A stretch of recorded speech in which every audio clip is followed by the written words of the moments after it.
I hope all is well with you all. I'm happy to see that you all are here to see what we have in our room today, in our session. Feel free to join our session and share your video as well as any resources that you have. I'm going to walk you all through what you're looking at on my screen above, which is my Bitmoji Classroom. Of course, many of our students have seen this throughout this past year and during the year because they've had to go virtual. And so since they've had to go virtual and be in a classroom, we want to make sure that we kind of show some things that you all probably are using or would like to use, and also let you know what's in this room here. So before we get started, I want to share a quick video with you all to kind of give you an idea of what we're going to be talking about, how CS4GA, CS4ATL, and CS4All has really been contributing to a lot of efforts here in Georgia. I've had the opportunity to serve on the advisory board since its inception in 2016. And so I'm a community member, and we need more community members to be involved and engaged in this conversation as shareholders in this pipeline, the CS and STEM education pipeline that leads to high demand careers. So real quickly, I'm going to show you a video. And if you have any questions or any resources, feel free to put them in the chat box. And after this short video, I'm going to come back and share with you. Thank you so much.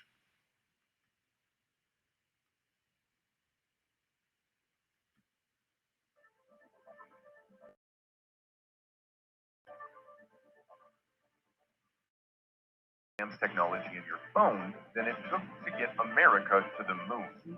The apps and games of today were the subject of science fiction just 30 years ago. But with technology changing so fast, it can be hard to know what's going to happen next, or where the next threat is going to come from. As someone raised with advanced modern technology, you have experience that experts a few decades ago would never have imagined. And you're going to have opportunities to turn that experience into a profitable career. This presentation is a quick introduction to the growing field of cybersecurity and how to get started on the path to a cybersecurity job. Cybersecurity is usually defined as the use of techniques or skills to protect data, networks, and systems from attack. Everyone knows someone who's been hacked or has had their identity stolen, or even just lost control of their Facebook for a few hours. And there's always bigger attacks in the news. Data breaches at major companies means that millions of people can have their data stolen and sold on the black market. Hackers can use this data to make money, find more data to sell, or even ruin their victims' lives just for the fun of it. That's where cybersecurity comes in.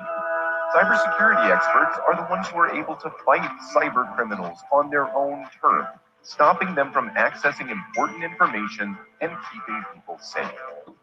There's currently a cybersecurity skills shortage in the United States. There simply aren't enough people to fill all of the available jobs, and the problem keeps getting bigger. See, hackers don't have to be smart. The internet is full of tutorials about how to use pre-made scripts and attacks to wreck someone else's day. Most hackers don't know a lot about computers and don't take time for special training or study.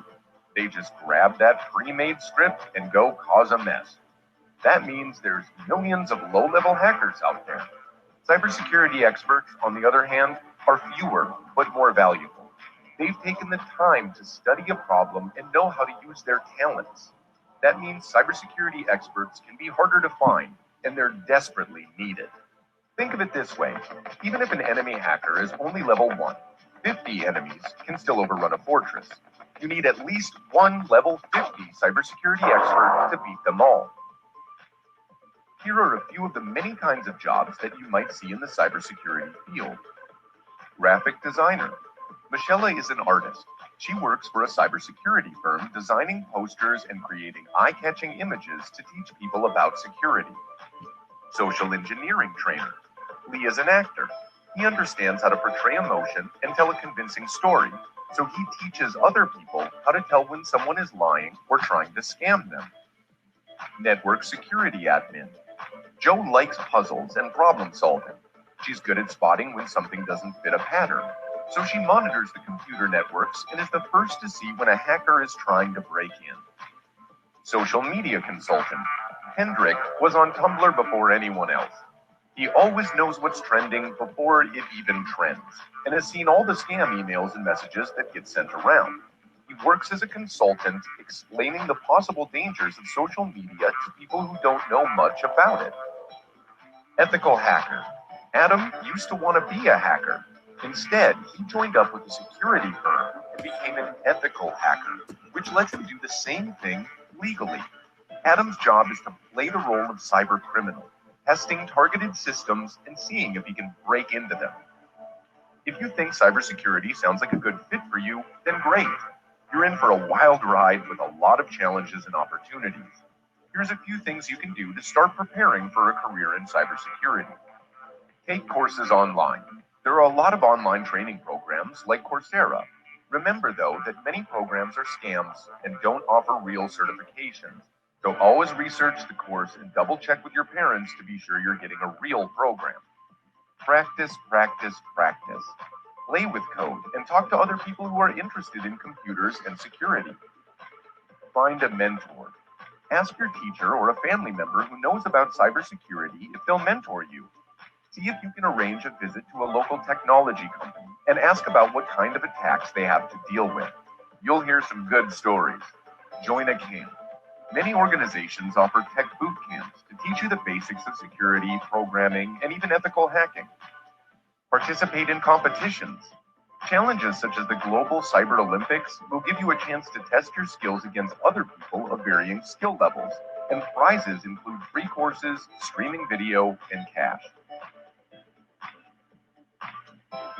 This skills gap means that you have a very valuable opportunity. Chances are you've grown up with a PC, a smartphone, a tablet, or all three.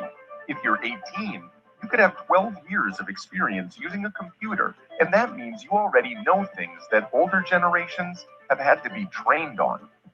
And let's be honest, the money can be pretty good too.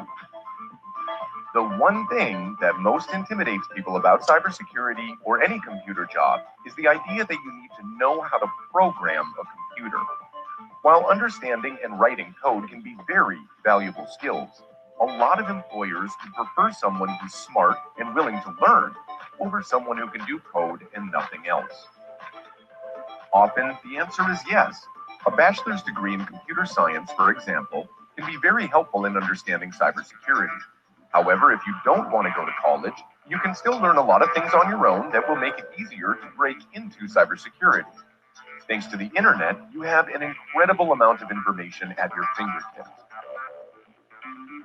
Today, we went over the basics of cybersecurity and cybersecurity careers.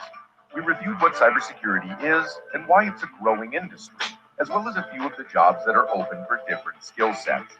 Finally, we went over what you can do to be a part of the cybersecurity field. Thanks for taking the time for our presentation.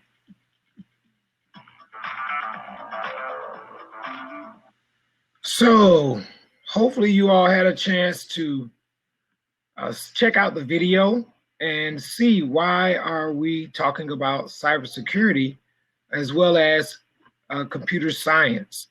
Well, today I had the pleasure, this is my second conference or session of the day. Earlier I was invited to be a part of the College and Career Day over at C.H. Gillette Elementary School. And I showed that same video to our young people and the teachers, and they really enjoyed it.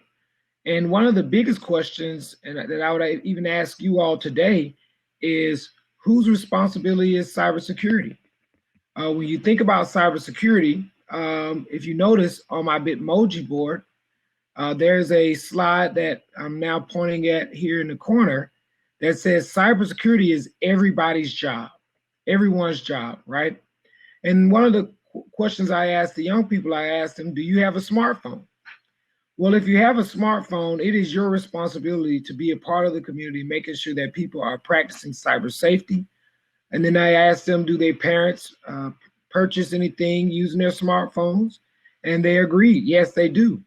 And they also talked about ways that other people have been able to compromise some of their private information by being able to access the smartphone. One of the other questions I asked them, you know, what do they know about hacking? And one of them shared with me is that, well, no, it was several. The teacher asked, how many of you all have ever been hacked before?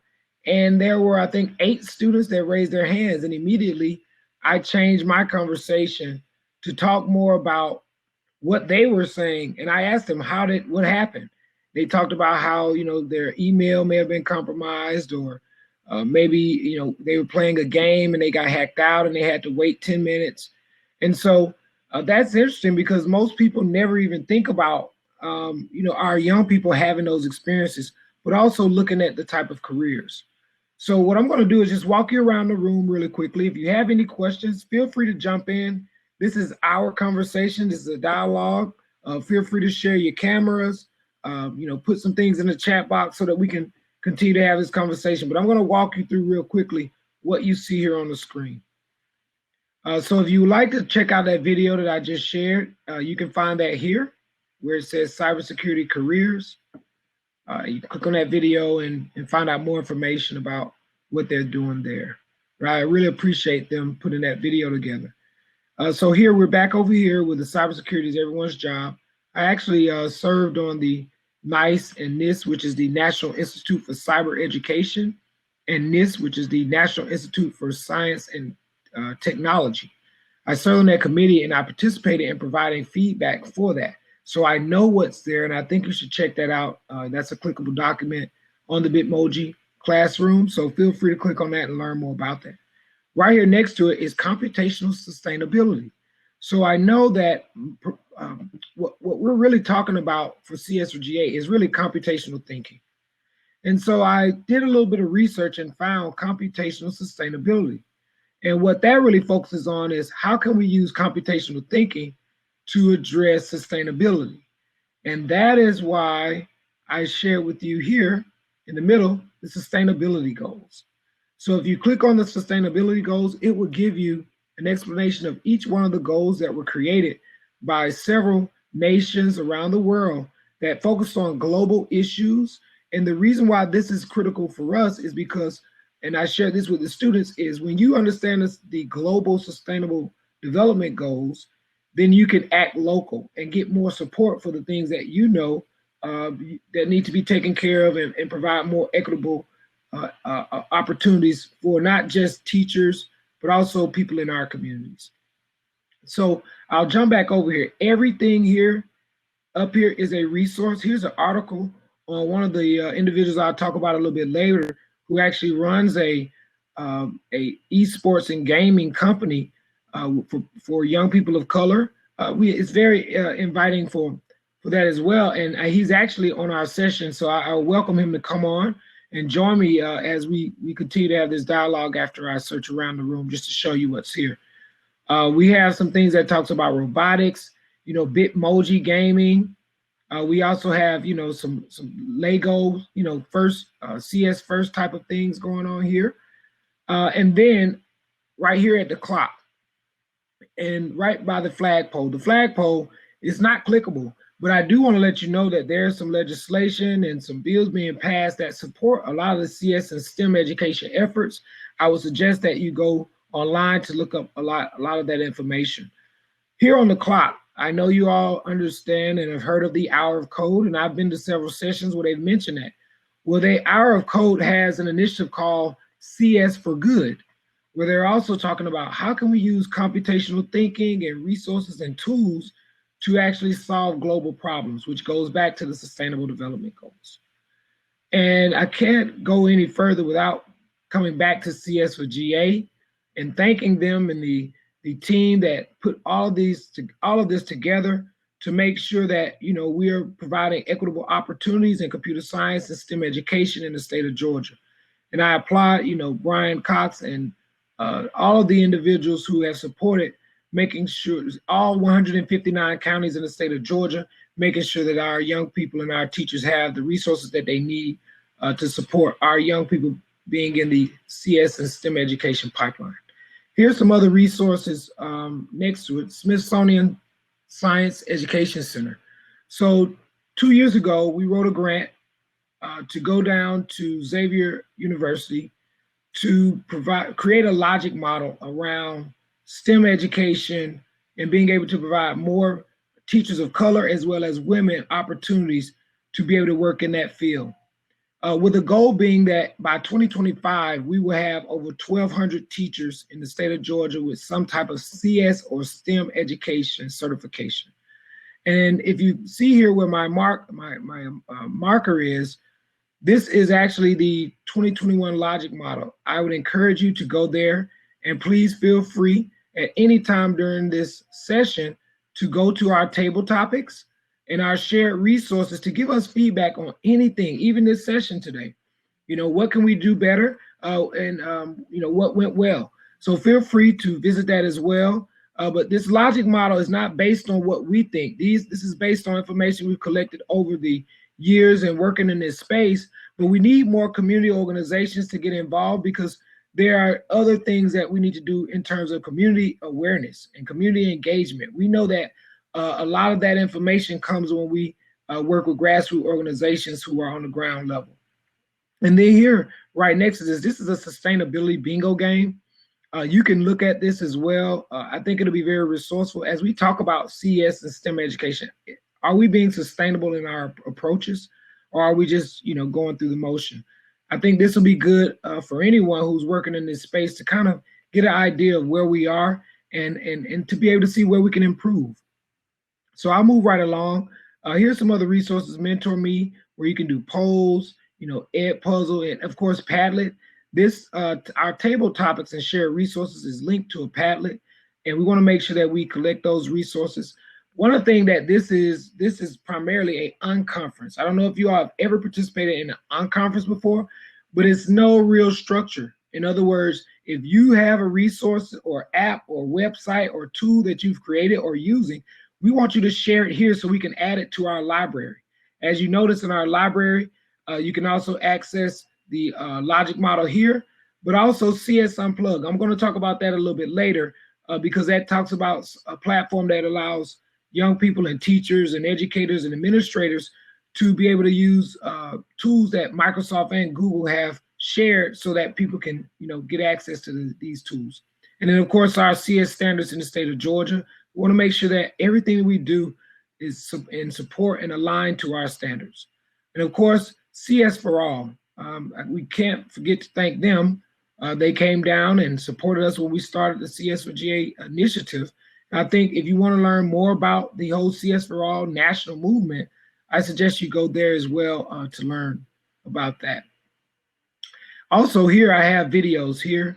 This video actually talks about some STEM and CS education initiatives going on in our public schools, South Atlanta cluster with Long Elementary School, and it also gives you some visuals from the conference that was supported by the Smithsonian and Shell company down in Xavier the first year as well as the year coming up. But we're talking about sharing.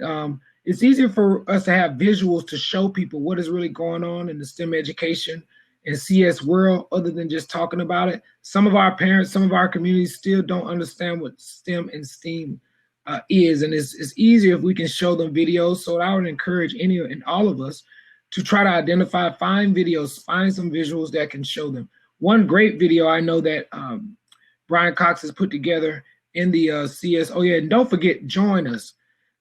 Join the CS4GA movement by going to www.cs4ga.org. We need you. This work is not about, you know, the people who are doing it now. It's about us continuing to build that connection in your community, rural Georgia, urban, suburban, inner city. We want to make sure that we are getting feedback from you so that we can have the resources and tools available for you.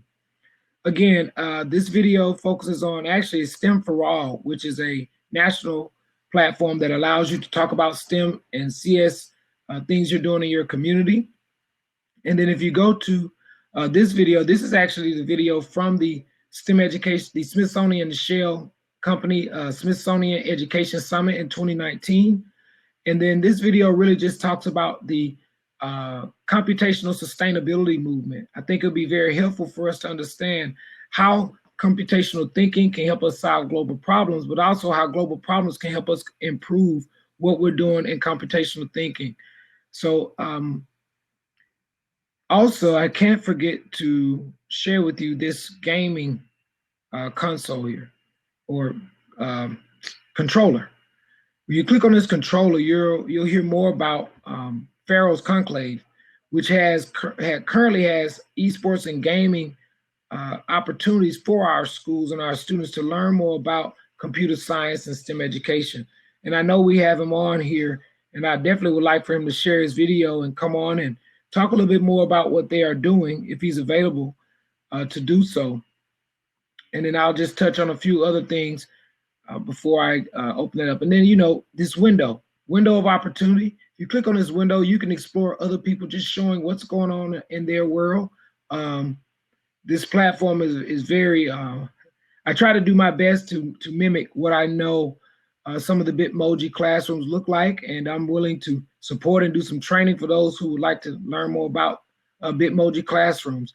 And then this is a growing tower. There are a lot of schools that have growing towers and plans for them to have growing towers, and thinking about agribusiness and helping our young people understand. And there's a whole computer science and data platform behind that is critical for them to understand. And then, traveling around the world, explore other opportunities that are out here. And then over here, join the STEM education committee. So because we've been able to learn a lot over the years, we realize that we need more teachers feedback. We need more teachers to be involved. I know many of our teachers are in classrooms right now, and we want to make sure that we reach out to them. So for our administrators and everyone, please reach out and share with your teachers that we have these resources available. We want to make sure that they have access to this toolkit and this other toolbox here, as well as join our committee so that they can help us actually fulfill some of our deliverables here on our logic model. And then here on the cell phone, if you click on the cell phone, you can join our live stream GA, which focuses on science, technology, engineering, art, design. Forgot the R, reading. We realized that our reading or robotics piece is just as critical. And so we added the R for live stream. So it wasn't really necessarily about the streaming platform, but more so about us integrating the important areas that we make sure that we need to improve on as well. And let's make sure that I touched on everything here. Of course, health and safety. Of course, you saw me with my mask. We want to make sure that our teachers are safe. And so we want to make sure that we respect whatever their whatever their asks are. And there's some awesome opportunities in health tech, especially in the state of Georgia. And again, this computational or any type of technical background is going to be essential to any career path moving forward. And we know that Fulton County area is a IT region. And so we want to make sure that we can fulfill those opportunities with young people and people who live in our communities who have gone through our schools. Don't let me forget, you see the drone here. So we have some new partnerships that are coming here to Georgia in drone certifications by FAA. And we also we work with veterans. That's what I wanted to make sure I share with you as well. We have some veterans that are working with us in the areas of apprenticeship programs and IT cybersecurity and culinary. But primarily, we want to just make sure that we are exploring all of the opportunities that are available here in the state of Georgia, as well as in this region. And of course, the world. We don't want to limit you just to our region, but we want to make sure that we provide the support needed for people to fill the jobs and opportunities here in our pipeline. So at this time, I kind of just want to open up the floor. I will check the chat box to see if we had any questions or any feedback from anyone. If you'd like to get more feedback or get more information, again, please click on our table topics, which is here, so that you can add to our Padlet and continue to share resources. So I'm gonna stop sharing my screen and come back and see if anyone is available to continue the conversation.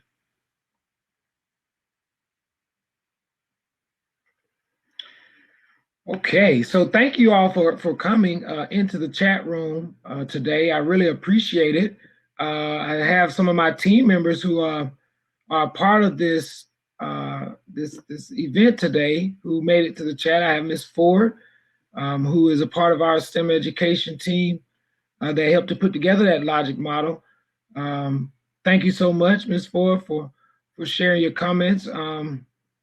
Also, we have the Bitmoji link shared in the chat box.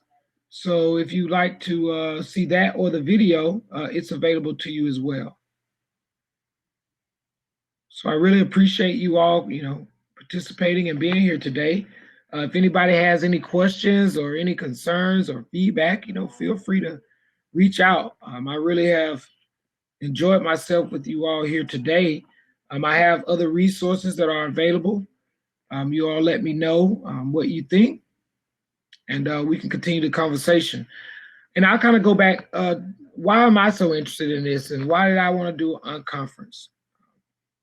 Well, I think it's very important for us to continue to make people aware of what CS, what is computer science, what is computational sustainability, what is, STEM, what is STEAM, what is STREAM, what are all these different acronyms that maybe many of us are familiar with that they may not have had as much exposure to. So we need more community education around all these things. And I think I've been a part of the United Nations Regional Center of Greater Atlanta over at Georgia Tech and their Serve, Learn, and Sustain Center since its inception.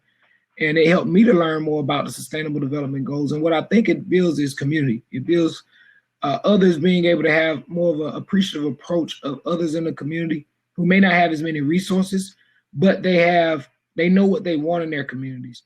And being able to participate in the Environmental Justice Academy on scholarship through the United Nations Regional Center of Greater Atlanta was an awesome opportunity for me to learn how to bring forth some of these conversations and tools and resources for our communities to be able to have, better access. So what I like to do, again, is continue the dialogue. I ask you to share this with others. One of the things I do want to share is I remember, and I think the link to the CS First is here on the Lego Man. When Google came to Georgia and they knew they wanted to have an impact on young people in the K-12 environment and computer science, we were able to work with Woodland Middle School to implement the first middle school CS program. And so I applaud the Fulton County Schools and Woodland leadership for allowing us to come in and work with the young people because those certifications actually mean something. And you can continue to get as many as you choose. And that is very important because as we talk about, exposure and being able to align what young people's interests are to these opportunities is very, very important. And so it is not just about the teachers. It's not just about the school system. It's about those employers who have to hire, who are looking for talent. If Georgia is going to remain the #1 place to do business, we have to create a talent pipeline that is undeniable, right? A talent pipeline that even when students who decide to go into the workforce straight out of high school, they have the computational thinking skills. They have those technical skills that will make them more employable than the next person or someone from out of state who's moving here for opportunity. So I think this is not just a conversation that excludes parents or even those who are retired professionals and those veterans who have these skills. We have to find ways to engage them. Retired teachers and professionals are some of our biggest and greatest assets. And so how do we bring them back to the table and continue to grow our ecosystem? And so I thank you all again for your time with me today. And, let me check the chat box again to see. Oh, we have Mr. Thomas on with us.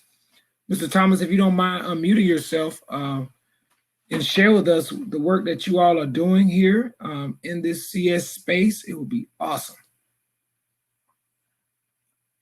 Can we hear you? Okay, so while we're waiting on him to be able to bring that up, I also want to shout out some of my other team members who are part of this STEM Education Summit. We have Dr. Brene Bradley, who's with Atlanta Public Schools, CTAE. And we have Daryl Johnson, who is also with CTAE in Atlanta Public Schools. He's a teacher in North Atlanta. And we also have Brian Cox himself, who I really want to applaud him for being able to bring forth a lot of the energy and supports and being able to build community and make partnerships with other departments within GADOE, because this is a conversation that is going to impact all of us. And so I really appreciate all of the leadership in GADOE and even in our public school system, private schools, and in our charter schools, because if we're going to make Georgia a #1 place to live, work, and play, we have to do all of this work together. So I really appreciate all of you all for coming and participating in this conversation today. And if there's anything that I can do to support you all in this effort, feel free to do so. We're still waiting on Mr. Thomas. He's trying to get his audio together so that he can share with us some of the things that are going on here.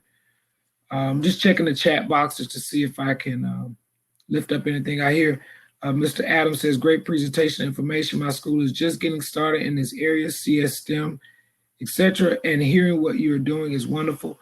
I have been building a bridge with UNA, ATL, and RCE. As you mentioned, looking to start a Global Goals SDG Lab Hub next year. Awesome, awesome, awesome, Adam. Thank you so much. And then I hear Miss Sababu. What are some of the obstacles you experienced to get to this point, and how did you overcome them? Well, being having a background as an educator myself, working in special education, every day you're overcoming barriers. And the greatest barrier is actually focusing on what the abilities are and not their disabilities. Whether people know it or not, there's a big push for accessibility in the ICT movement, where there are free resources and free certifications for people who actually want to focus on accessibility. And there's jobs there for even people with disabilities to get jobs. And so I think overcoming the barriers is really about bringing people to the table who traditionally aren't at the table, allowing them to have input and feedback, right? Because if we're talking about building an ecosystem and community, if you leave one person out, then that may be the one missing link that actually help us to bring this together as a community. Let me also check to see if I see any other comments. I love how you, Mr. Terry says, love how you've leveraged Bitmoji Classroom for this session. Tons of initiatives to lean into. Yes, indeed. Yes, indeed. I have a lot of resources there. And again, the Padlet is right here at on the table topics. So feel free to go to the Padlet and share some of the resources as well. Let's see here. Anyone else had any comments before we move on? All right. Thank you. Thank you. Thank you. Thank you for those who are here and here to assist me as well. We had some issues with technology, which, you know, that comes with the territory and we have to work through it. But I'm glad we are here. And again, if there's any questions you all have for me, I'll try to answer them best as possible. Mr. Thomas, whenever you are ready to come on, feel free to do so. And again, thank you, Ms. Ford, for coming and supporting me. I could not do this work without you all. This is a collective effort. And again, our young people are doing phenomenal work. And the reason why I wanted Mr. Thomas to come on is because they actually helped to create the Georgia High School first ever esports gaming competition that we had a chance to witness. And I think it's very critical for us to lift that up, because many people don't understand that esports and gaming leads to cybersecurity or to highly technical developed skills that are transferable. And so as we continue to talk about CS and why CS is important, why is STEM education important, just let us take a chance to listen to our children. Matter of fact, I have to shout out Teals. Teals does an awesome job with bringing Microsoft technical professionals back to the classroom to work with teachers and supporting them to be able to transfer, because a lot of our teachers are overwhelmed with a lot of the different changes and things we have to do. And so what we find is in the communities where they are doing well, they use the resources available to them. So we're asking our employers and our entrepreneurs and our executives in these top companies to please bring your professionals to work with our teachers, work with our schools. All of our schools need some professionals. And I mentioned something earlier I want to go back to. We're looking for 1,200 CS and STEM educators in the state of Georgia. We want more, but we know if we can do at least 1,200, we know at least every cluster or at least every school that we know of right now will have a CS teacher. So again, and then you said how many Georgia districts roughly are involved in esports today? I'm not really sure, but if we have Mr. Thomas on it, he probably can answer some of these questions. Mr. Thomas, how are you doing, sir? Hey, how's it going? Thanks for having me. Oh, no problem. Thank you. I know you had to work through those technical difficulties, but like I said again, it comes with the territory. So go ahead and introduce yourself and talk about some of the things that you all are doing. And I'm also gonna think if this is gonna work for me. I don't know if I have my screen set up. Let me see if I can click on it. Not a problem. Again, thanks again. I know these technical difficulties with these Zooms and stuff. It's so funny. But I got in through my cell phone, so I'm happy technology works.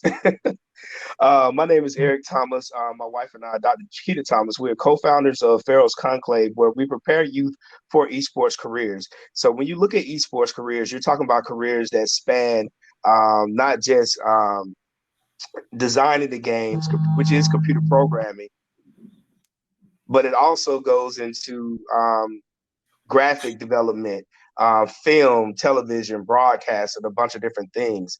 What we like to do is we like to make sure that we're doing something at depth and not breadth for kids, for students and scholars in our program.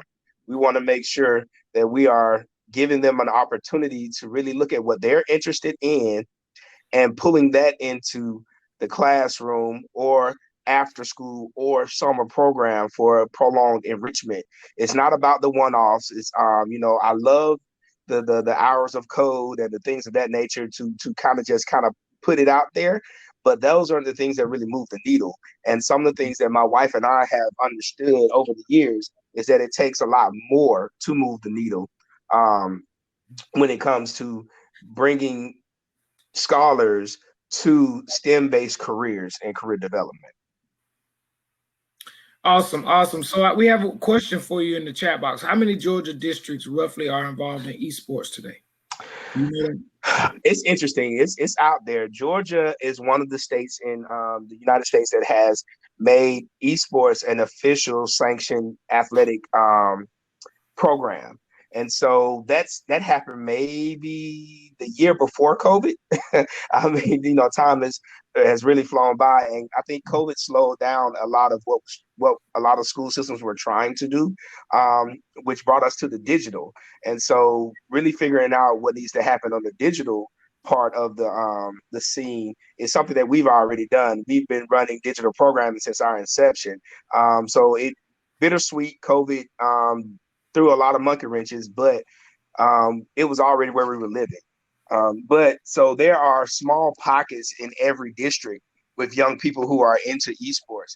Now, the thing about it is, esports is something new for, adults and the districts to talk about, but young people have been doing it for a long time. We even did it from our arcade days to Sega and Nintendo. We were already kind of competing against, the neighborhood and doing things of that nature. It has just now ratcheted up to a level where it's a $1.75 billion industry. And we want to make sure that we bring our young people to the table for jobs, because it's not just a professional player that's making money. It's coaches that are making money. It's the people who are responsible for the production that are making money. The designers of the games that are making money, even the marketing, the social media marketing is being brought in heavily when we're talking about gaming and video games. And so these are the areas that our students are. And myself, my background, I'm a school teacher. So I started with Project Grad for APS, doing college and career readiness for high school students. Then I moved into the middle grades, mathematics, and then went to a private school teaching science and math. All of my students were already streaming. They were already playing these video games. They were doing all of this stuff. And 73% of Black and brown youth in particular consume. But the representation is less than 5% when it comes to producing content. So it's already there. The students know. We just have to make sure we come to the table and allow them the opportunities to move forward. Thank you for sharing that. This conference, CS4GA, would you get a chance to be here the whole day? I was in and out, and interestingly enough, I was also, this was a very busy day for us. We're ramping up for our summer programs, but to talk with and hear from educators, what they wanted to do, what they've been trying to do. I've been in the trenches. I've been in the classrooms. I've been voluntold to do things as well. And me stepping out of the classroom was myself wanting to do for educators what was done, what I know needs to be done. My background also is in civil engineering. So turnkey solutions was something we were always trying to bring to the client, to bring a turnkey solution for school systems, and not just school systems, but any youth-based organization. We want to be where the young people are. So if they're in the schools, if they're in their churches, if they're in the Ys, if they're in the Boys and Girls Clubs, or several of these other programs that are doing a lot of this work, we want to make it easy for them to engage us. So what we bring to the table is all of the program. It's an online program that we have.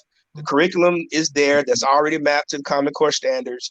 And we bring the facilitators and the instructors into the room as well. So all the teachers really have to do, or all of the adult administrators have to do, is open up the room, or just to just do some of the things that they need to do for their students. But we're going to make sure they learn and do the things. And not only that, we provide professional development as well. So if you are a teacher, and we've done a lot of our programming, and teachers have come to us saying, I want to teach more. I want to do more of this when it comes to game design. We have professional development to give them this information so they learn. And it's not just surface stuff. We actually take them through the program as well. So It's very interesting. Right. And, attendees, feel free to jump in, ask questions, any comments. I see a question in the chat box. It says, Mr. Terry says, how early are students allowed to sign up for organized esports in Georgia schools, competition under the esports label versus just competing amongst friends online? And that's a very good question, Mr. Foster. You can start at kindergarten. Our program is K through 12, so we have a league that we do as well. We have 3 prongs. We have the online learning platform, we have an esports league, and we also have an apprenticeship program, and it's K through 12 and collegiate. We're really particular about the pipeline. So we meet the students where they are, and we guide them through. We're not the only organization that does that. But we are very particular about placing our young people where they can succeed. I can vouch for what we do, and I can vouch for a few of my other partners in that. But we can start as early as kindergarten. I started teaching game design to my children when they were in kindergarten. And, we have middle schoolers right now, and we have a 7-year-old, and they're building more games. They're doing comic books. They're publishing comic books. They're moving through the pathway. And we have 50 young people who we've taken through our program, that 23 of which are first-year freshmen finishing their first year in college right now. 90% of them went into a STEM-based major. So it works, and it was a sustained thing. We got them when they were in 6th grade. We had a National Science Foundation grant that allowed us to do a longitudinal study with those young ladies, and they came in kind of not wanting to do some, the robotics and things like that. But because year after year we had sustained engagement with them, they started coming to us with the businesses they wanted to start, with the technology they wanted to build, with the programs they wanted to be a part of for scholarships and things of that nature. So it was very interesting to see the paradigm shift once we had that sustained engagement with them. Awesome. So, there's a lot of sessions today, and I would encourage you all to go check out these sessions. There's some awesome information. I applaud Georgia leadership, for doing this, and hopefully we can support other efforts around our region, because it's all about strengthening each other, right? The more we do to share with others, we can do a lot more. Yes, Ms. Hawthorne asks, is there a link? So if you could, Eric, please put your link to your, matter of fact, if you go to the Bitmoji and click on the remote control, the gaming controller, I'll do it so you can see it. It'll take you right to the website. Is that helpful, Miss Julia? And I was going to say, my profile is on here as well. That has all of my information in there as well. Welcome, Miss Jessica. How are you? I'm doing very. We can hear you. I'm doing very well. I clicked to join into the meeting, and I didn't realize that it brought me into the main chat. But I am. No, this is awesome. We love it. Diversity, women in gaming. Yes, thank you for making that mistake. We were here all alone. We didn't think anybody wanted to join us, but no, thank you for coming. Tell us a little bit about what you do and why did you come? Why did you join us today? Well, I'm currently the virtual school chair at the Cab Path Academy in Brookhaven, Georgia. I teach computer science, and I am like the first in line to run virtual school. So we have been um, using so many different creative um, elements to run school virtually, and now we're shifting to hybrid. And so at the same time, I'm trying to um, gain more resources in order to make things fun online for the students who have opted to stay home. So that's why I'm in your session today. You hear my daughter in the background. Sorry about that. But I am loving the whole Bitmoji Classroom, the esports. I'm soaking up a lot today. So thank you. Well, also, can she give me some feedback on my class? Did I leave out something? Not not that I am aware of. I'm still plugging and playing over here, so I'm multitasking as well. But I've Okay. definitely enjoyed it. And in addition, I'm also a Google certified trainer, and Okay. so I've incorporated that a lot as far as creating YouTube channels and all these type of things for the teachers and the students.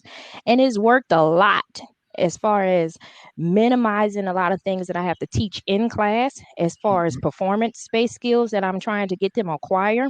The Right. YouTube channel serves as a space so that they can pick up skills that way, and it creates a balance in class and allows me to use class time more efficiently. So That is so awesome. Well, since you joined our session by mistake, Mr. Thomas, is it possible for us to help us get a gaming club started over at her school? Oh, most definitely, most definitely. As a matter of fact, this June we'll be doing our first national um, finals for esports team. So we have a Western Conference and an Eastern Conference. So we have two teams that will be finalists from the Eastern and Western Conference come together. But we'll be doing a whole conference around the industry as well. So definitely. Get with me. I put my email up in the chat. Put your email in the chat. I'll copy it. I think I heard the school you said you're at Brookhaven. at Path Academy in Brookhaven, Georgia. The Cab Pass Academy. Okay, awesome. And I'm writing down your name as well because I want to make sure I definitely. Did you see my email in the chat? And I'll put it in again. And for anybody, if you want more information, definitely I could be a sounding board.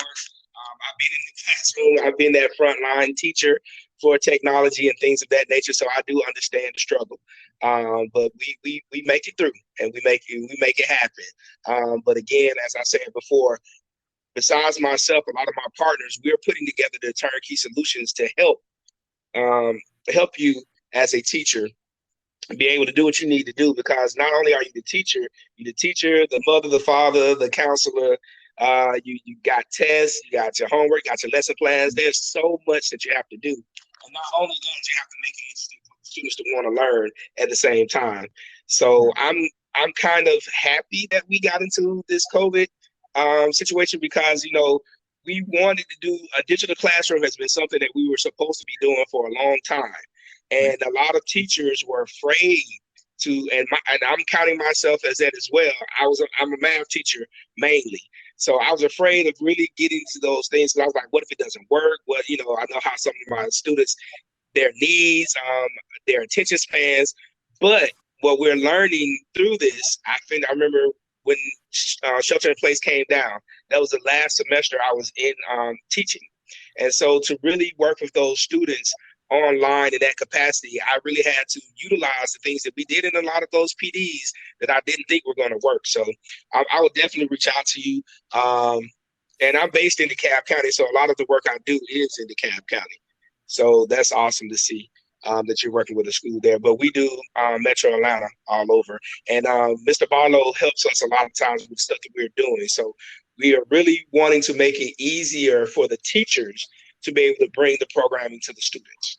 So thank you all for sharing that. I got now, since y'all on here, I got some panel questions. Since I got two panelists, I got two sides. Now I can't be mad because Decatur is represented, but we have a couple more spots. If y'all want to jump in, anybody is welcome to join this conversation. So real quickly, I got a couple questions for you all.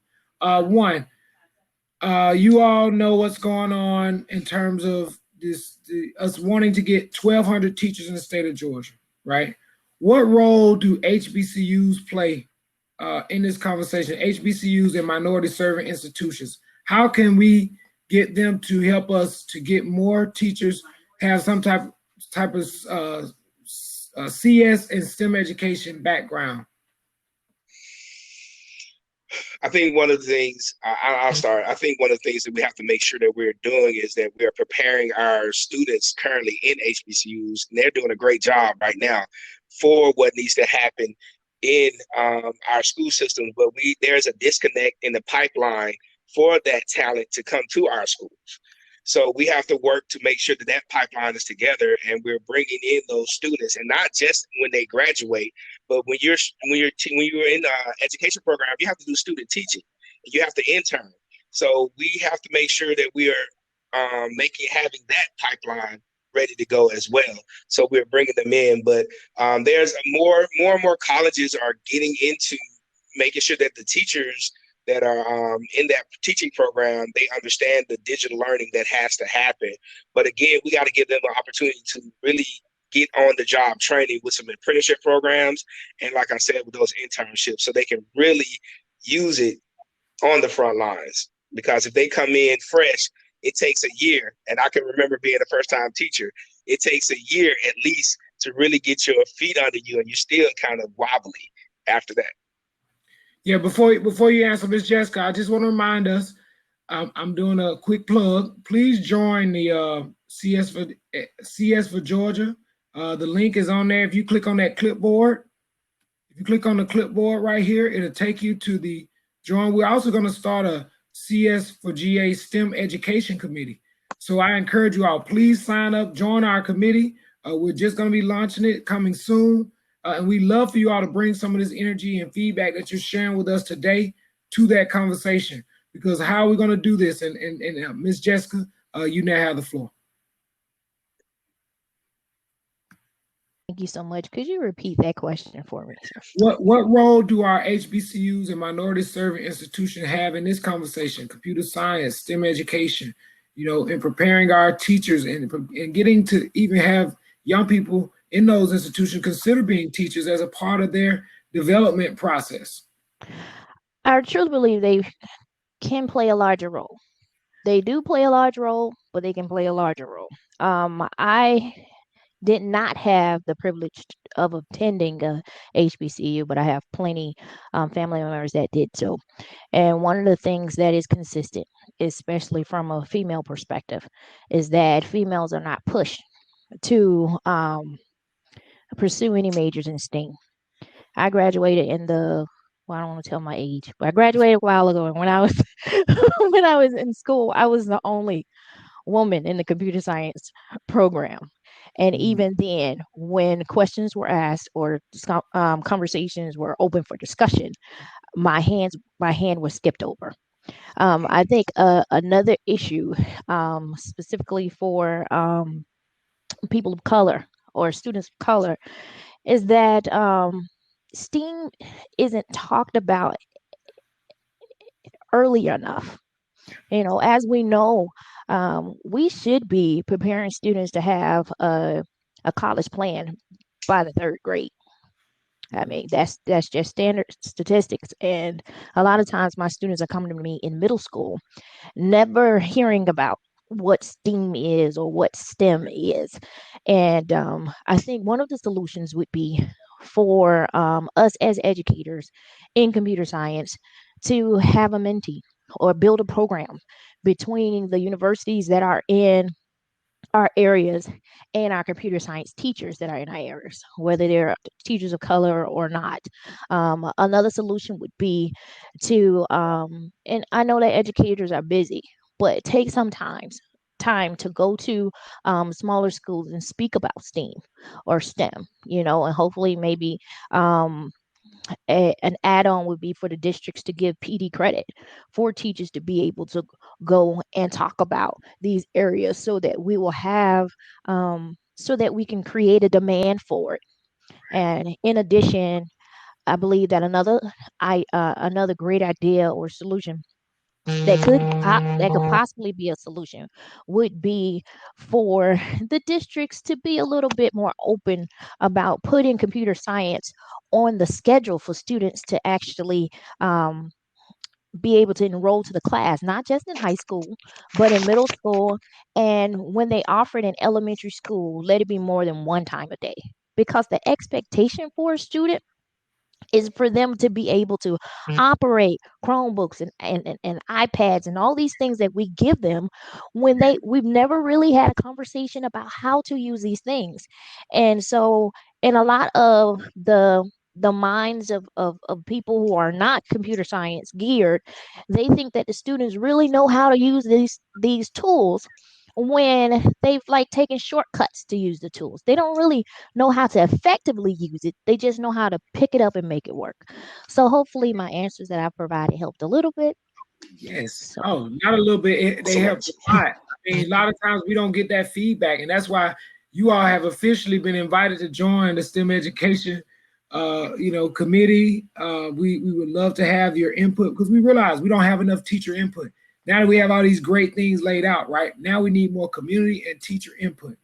And being able to tell the parents, just like both of you all are parents, you understand the value of a parent understanding this, right? So we got about 4 minutes left before the session ends. If there are any takeaways from what you've learned today, attendees, please put it in the chat box so I can know what I've done well and how I can improve on my presentation, as well as what are some final thoughts. What's going on with our employers? What are the employers' responsibility in this conversation? And also thinking about our entrepreneurs and small businesses. And Eric, I know you have a new program that has an esports gaming certificate here in the state of Georgia. Can you also touch on that? I'll let Ms. Jessica start out, and then Erica, you can close us out. Go ahead, Ms. Jessica. could you please repeat the first part of the question? That was complex. Okay. Yeah, my bad. I thought about how much time we had. I was trying to get it all in. No, I was just saying, what role do employers play in this conversation? Entrepreneurs, right?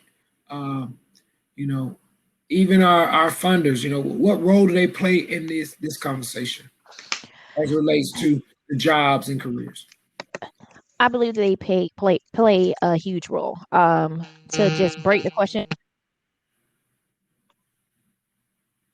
not to say that all administrators in all of our schools have the same issue, but I think it would do justice to mention that some of our administrators are not aware of the benefits of having a computer science teacher on staff. I think that a lot of times when schools are stressed budget wise, the first thing they cut are, of course, electives. However, I don't believe that computer science should be an elective that is cut, especially in a digital age. Mm-hmm. In addition, when it comes down to entrepreneurs, I believe that they should give back to the same institutions that allowed them to become who they are. So, for instance, I'm not just talking about universities, but go back to those high schools and go back to those middle schools and bring someone up educational wise, because how then can you create a space of learning and growth that's not just aligned with the university system. Mm-hmm. So basically what I'm saying, if you're taking all these knowledge from these teachers from elementary on up, and then you make it and then don't go back and to give back to them, then you've only created success for yourself. And for me, my definition of success is education. Education is freedom. And how then can we spread, how then can we invite others to explore in the field of computer science if we are not telling a story about it, of how we got here? So that's what I have. That was awesome. Thank you so much. And real quick, I know we got a little time. we started a esports degree program at Moore College. We're designing it right now. And when it comes to employers, you know, we the partnerships that we make for people with like DoorDash in particular, you know, we make sure that they are part of our program from beginning to end, so K through 12 and collegiate. So internship opportunities, putting money towards technology scholarships so that our young people can get the technology they need, putting money towards scholarships for them to be in our summer program that's pretty, you know, that they may not be able to afford. So those entrepreneurs like myself, now I'm an entrepreneur, I'm going back, like you said, Ms. Jessica, to my schools, to, you know, I'm APS, so I'm going to APS, I'm going to DeKalb County, and I'm saying, okay, these are the programs we have, but I'm also on the Workforce Development and Educational Board for the DeKalb Chamber to make sure that we're bringing businesses to the schools to bring that resource of dollars and money to allow those schools to take advantage of those programs as well. So it's a work in progress, and we all have to come to the table, like you said. But I uniquely have been at all of those different areas, so we're definitely working through that, and that's what has to happen. Awesome. Well, I mean, I don't think I need to give a closing. I mean, you all did such an awesome job sharing it from a parent perspective, from a teacher perspective, from a business perspective, from an entrepreneur's perspective. And I know your daughter in the background, Miss Jessica, I know she was listening in. If we didn't say something right, I know she's like, Mama, you need to, you know, correct him. You need to get on the right track. But I think it's also about us thinking about accessibility, making things more accessible, and then thinking about those jobs. I know we have some career fairs coming up. If you all are interested, please share any takeaways from our session in our chat box so that I can, again, you know, learn how to better do my job as a community, you know, engagement specialist, you know, being able to come into the community and share this information and create these bridges of opportunity. I welcome anyone from all 159 counties to reach out to us. We will come down. We will come to you. We will set up an opportunity for you. And so we have some other prizes and gifts, but you got to follow up with us. But we are serious about this. So thank you all, everyone, for joining my session. I look forward to hearing from you.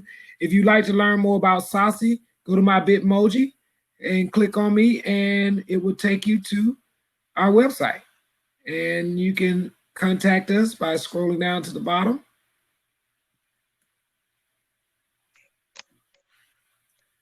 And sign up for our newsletter as well. All right. So thank you all again. Y'all have a great day. Please don't leave the entire conference. Go and check out some of the other sessions and listen to some of our great supporters here in the state of Georgia. And also don't forget to join the CS4GA.org committees, and specifically our STEM Education Committee. Thank you all very much. Have a great day and continue to do the great work. Thank you all so much. Thank you. Thank you. Y'all have a good one.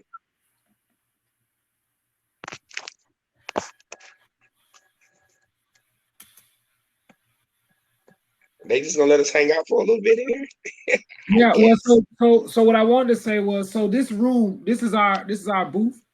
So we can be here as long as you all wanted to, but I know my presentation time ended at 2.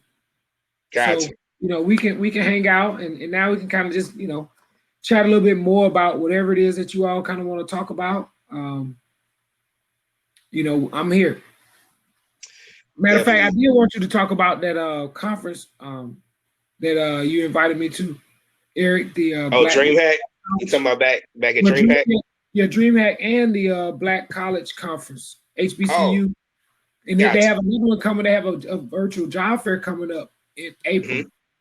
And so the reason why I mention that is because I think opportunities like that is how, if we bring that to the pre-service teachers in our institutions of higher learning, and we say, hey, look, here's an opportunity for you to work in this field. We want you to be able to come and work with our teachers to help them, you know, get other young people prepared for those opportunities. Go ahead and share it. Yeah, so I know DreamHack was one of the first opportunities we had to share with our young people in the city of Atlanta. DreamHack is an international company, and they were coming to Atlanta for the first time. They do one of the largest video games / esports conferences, trade shows, tournaments there are. And so when they came to Atlanta, you know, as I met with them, I let them know that we needed to make sure that we had the opportunity for our young people to, in our community, our students, to be able to participate. And so they graciously gave us 3-day passes that we were able to give to the young people so they could see. That's one of the I don't know at what point in time did it get to where our students didn't really start dreaming about what they wanted to be when they grew up. I remember when they used to ask us in school, we were ready. We were like policeman, doctor, lawyer. We had some, astronaut. We had those things ready to go. But I know when I got into the classroom and as I worked with young people, even when I was in college and high school even, they stopped really giving me answers. And so to be able to put them into that position where they could walk in the Georgia World Congress Center that have been transformed and see all of those things, it made them be like, oh, okay, well, I guess I can be that. Just like if you're a young black man or a young black woman, you know that you can become one of the one or two offices in the United States now. You see that. Mm-hmm. Like our children will never be able to say they never knew a time where there was no Barack Obama or Vice President Kamala Harris. They will always know that. And that's the same thing that has to happen when it comes to STEM-based careers.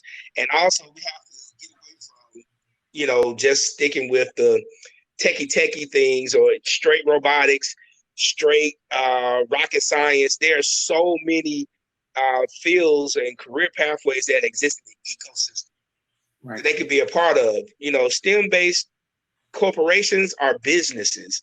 So you have all the whole business world is open to you. They are creative factories. So all the creation, the A in STEAM has to really be brought out, because that's what really makes a lot of that stuff go. What you see on the app, what you see in the video game, what you see in the advertising, that's a pathway for a young person. Even the music. I mean, there's so many different things, and we have to make sure we shine a light on those things as well. And so the other conference that we're putting together, so the Black Collegiate Gaming Association was the host of that conference, Black College Con. And so one of the things we've been working with that organization, again, is to make sure that we're providing them with all the information, because that's what they want to do. It was started because Keisha Walker, her nephew, plays games all the time. And they were talking about where they want to go to school. And he was like, well, there's no HBCUs for me to go to if I want to be in esports. And so she said right there, she went and researched, and she said, you know what, I'm gonna have to create it. And so that's what we with each other. And so we were working together to make that no longer the narrative that's happening out there. And also, now bringing up narrative, we as African American community have been written out of a lot of things. Hidden Figures we knew that already. We knew that those things took place. What a lot of people don't know in video games, the reason why we're able to do what we're able to do now is because of Gerald Lawson in the 70s. He's an African-American man in Silicon Valley that created the technology for us to have interchangeable cartridges. So you could now have a gaming system in your home and be able to utilize it. So all that's the $1.75 billion industry that's here today came off the heels of what he did then. So again, that lets me know, had I looked at that when I was 13 years old back at Mays High School, Chuck, doing my project, I might have stuck with the project to make a video game cartridge changer. Had I known we had really been a part of that, I would have owned some of that. It would have touched me in a different way to make me want to stick in there. And that's what we got to do for our young people. They have to see us in those positions. So I'm always glad when I see a young person, they're like, you do this?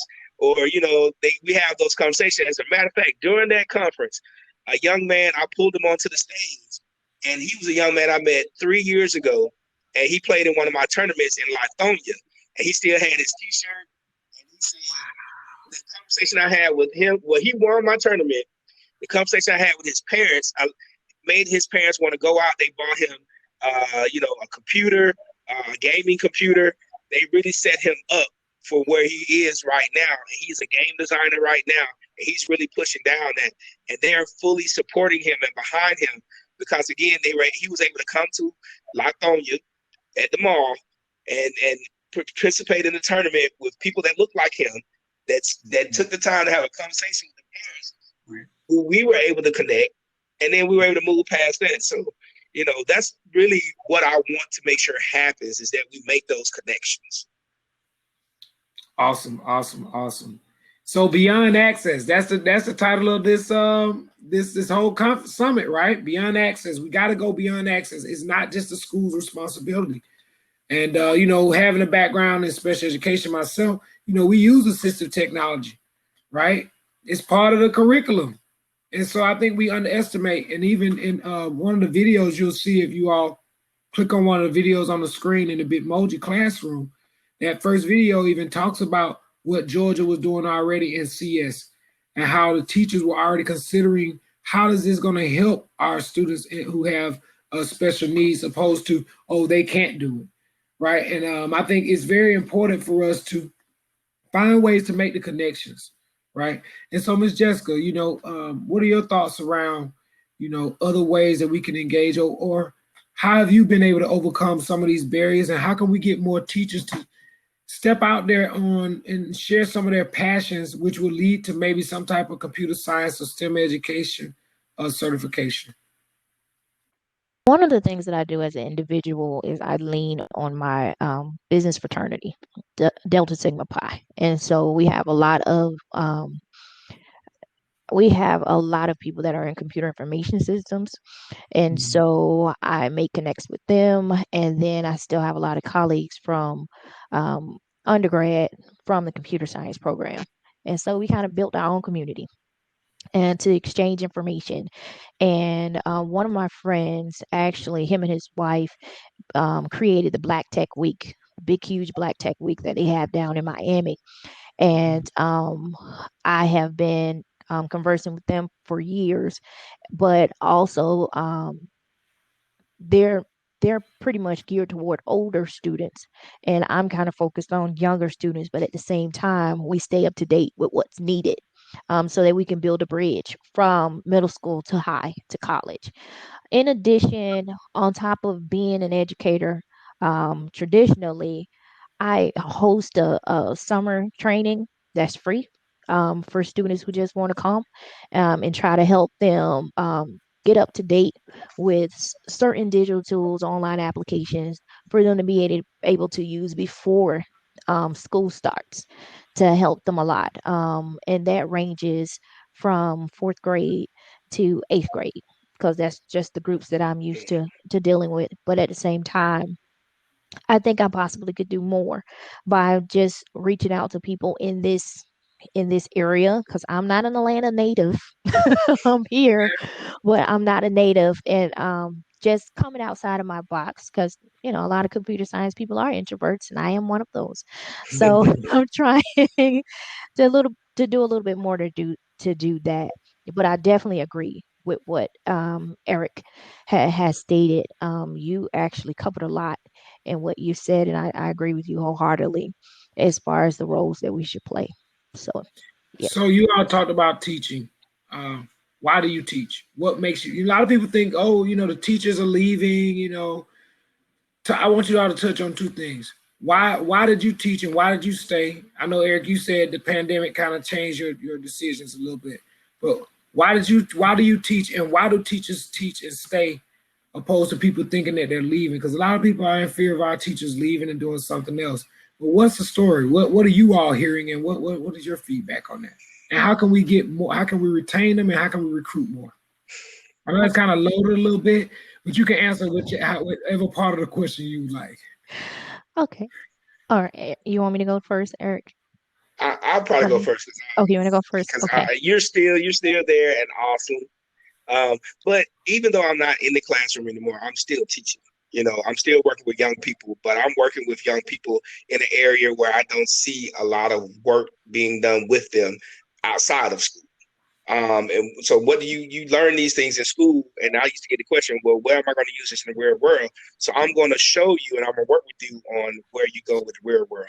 But as far as retention goes, and it's very simple, honestly. The pay is not there to really retain the talent the way it needs to be retained. Cost of living is going up. The amount of work that has to be put in for a teacher, you're really not making, it's not commensurate with what the salary scale really Um, and that's kind of where I live. The reason why I got into teaching, I started out in engineering as a civil engineer. The reason why I got into teaching was because I'm a member of Omega Psi Phi Fraternity Incorporated as well. So we would always do youth outreach, and even I'm a youth minister as well. So yeah, I would be around young people all the time, and I'm a baseball coach, football, all that good stuff. And I would always hear from parents and students, that they had a disconnect in mathematics, and math is my thing. And I'm like, well, why don't they love math the way I love math? And so what I said was, I can't just stand on the outside and try to figure this out. That's when I went into the classroom so I could work with them. I know I could tutor and I could get them to understand. So I said, let me try some of these things out in a classroom to see if I can work with young people. And I started teaching in California, and I would get notes from students. This was the first A I ever got on a math assignment. This is the first time I ever passed a math class. And, to hear those things, I knew and understood that, okay, what I've always thought about it, the way that it needed to be presented, because I remember my math teachers presented it to me in such a way, like Mr. Anahora and all of those back at Mays. They were very energetic with how they did it, but they also would make connections to the world. So we understood, well, this is where math is going to be utilized, and this is how you did it. So I wanted to be that for a group of young people and figure it out and use that as a research opportunity for myself. And even from the college career readiness on down to the math, to the science, even I taught history. I really wanted to know what I could do to do that. And that's why I stayed in teaching for so long as I did. But because of what we're in, I saw the opportunity now I have these talents. Now I can bring these talents to children across the nation and across, internationally as well. So, I was like, let me leap at that chance, because the people I see doing that work really aren't doing the work the way it's supposed to be done. So that's why I made the transition from in-classroom teaching to being more of an online enrichment. So can I ask you one question, Mr. Thomas? Yes. Can you do us a favor and plant some seeds of those young people you working with to come back and teach for a few seasons?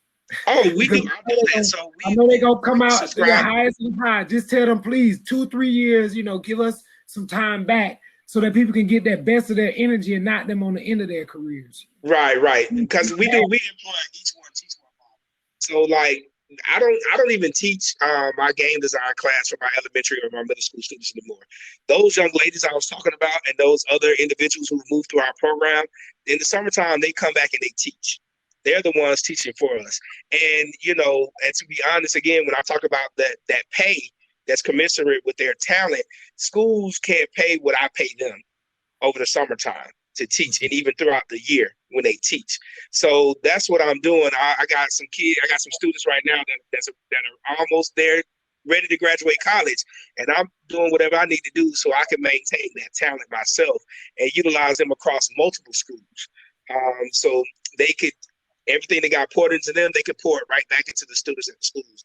And so, it's a work in progress, but it's working. I mean, I had a call from one of my young men that graduated from Alabama State. I got him he's a streamer. He does streaming and shoutcasting. Him, along with his counterpart that's a graduate of Spelman, she does that. She's a computer science major. She got a degree in computer science.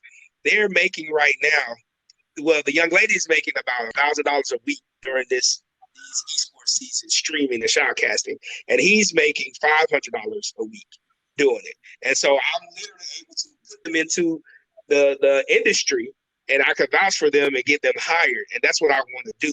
And they've been doing it since they were in college with our program. So our e-league serves as a living lab. So what they learn from us in the summertime and in our after school programs, they were able to employ in our league and hone their skills there. So that's the way I'm trying to make sure we maintain our talent on that end, because I know folks got to eat. Yes. Go ahead, Miss Jessica. Okay, so why am I a teacher? I'm a teacher because I'm trying to build a legacy. And what I mean by that is my parents, my father was first generation Bahamian American. My mother she grew up in rural Georgia. I mean, just the caution light type rural Georgia. And both of them did not have the opportunity to finish school. My father had to leave school in 6th grade to work on the farm. My mother had to leave school in 11th grade to work on the farm. They were from these big, huge families who made their living from farm life. So when they got married, they moved to Florida, had 8 kids, and they instilled in us that education is freedom. And that if you don't have a job, you make a job. You use your mind to create opportunities. And so when I was about, I want to say I was about 8 years old, my mother brought home a computer. She splurged that Christmas to get me and my brother a computer. And she said, if you can master this, you can master anything. And that's how I got into computers. And so when I graduated from undergrad, I graduated with computer science and business. I took a business job, worked my way up to executive in my 20s, and I hated my job because there was nothing that I could do that was creative. I felt like I was just a machine. I wasn't using my mind, but I was making good pay. And I left that job, branched out on my own, and I was doing some consulting for the school that I actually work for right now. And the CEO slash founder of the school, she took me to the side and she said, she says, I know you probably like being out there because you probably make a lot of money. She says, but the way that you speak, you sound like an educator. She says, how would you like if come sub a couple classes for me, and just see how you like it. And I did, and then she went from there to, we might need you a little bit long term. How many days can you do? And it was in computer science. So I did them, and I loved it. But the difference between her and others is that she paid me my worth because she knew my worth. And so that stuck. And then for me, it was important for me to have a creative element for my job. So for my students, we've been to the congressional app competitions. We have created local business like kidpreneur. We've been in kidpreneur competitions.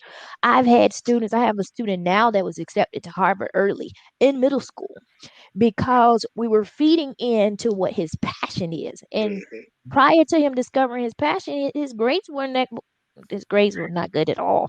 However, when he realized he had a love for something that was not necessarily traditional, he started doing better in the other classes just so that he can stay in the special programs. And so sometimes I'm an educator. I continue to be an educator, not because of the pay, but because it brings me joy to see that light in a child's eyes. It brings me joy to ignite fire in them because I feel as if I owe that to my daughter. If I am the educator that she deserves to see in a classroom, if I can be that now, then maybe I can pay that forward. So by the time she gets to the point where she's in middle school or high school, she'll see someone like me that really has that passion and love for education. And I make sure that I'm serious about education and serious about my students because of what my parents went through. They didn't stop school because they wanted to. They stopped school because they had to provide. And so it's up to me to create a new legacy. And it's up to me to instill what education is, not just for my child, but for others. And so that's what I teach. Awesome. Love that. I'm glad I gave y'all that flexible question because I don't know where you're coming from and where your heart is speaking. Remember, this is an unconference session, right? We can talk about everything that's also going to lead right back around to the same things, right? How do we engage? Why are we here, right? Why do students? Why do parents? Why do people show up? They don't show up just because you ask them to come. They're coming because there's other reasons that we have to ask so we can create wins, right? Just like you showed up today. We didn't know you were coming. We made space for you. And look, you are still here and we are so appreciative, right? And we have to think about that. So I want to go to the chat real quick. We got Mr. Benjamin here. He asks, how do I remain connected with this wonderful community? I am new to CS education, math teacher, black man. I would love to get connected. Well, one, please join the CS4GA Go to www.cs4ga.org and join the community. And also join our STEM education committee. We're just about to launch it. So please go fill it out. Can you all see my other screen when I pull up those forms? Those other docs. Can y'all see that? Can y'all see my Bitmoji? No. No? Hold on, let me get a little technical assistance right quick. Hold on 1 second.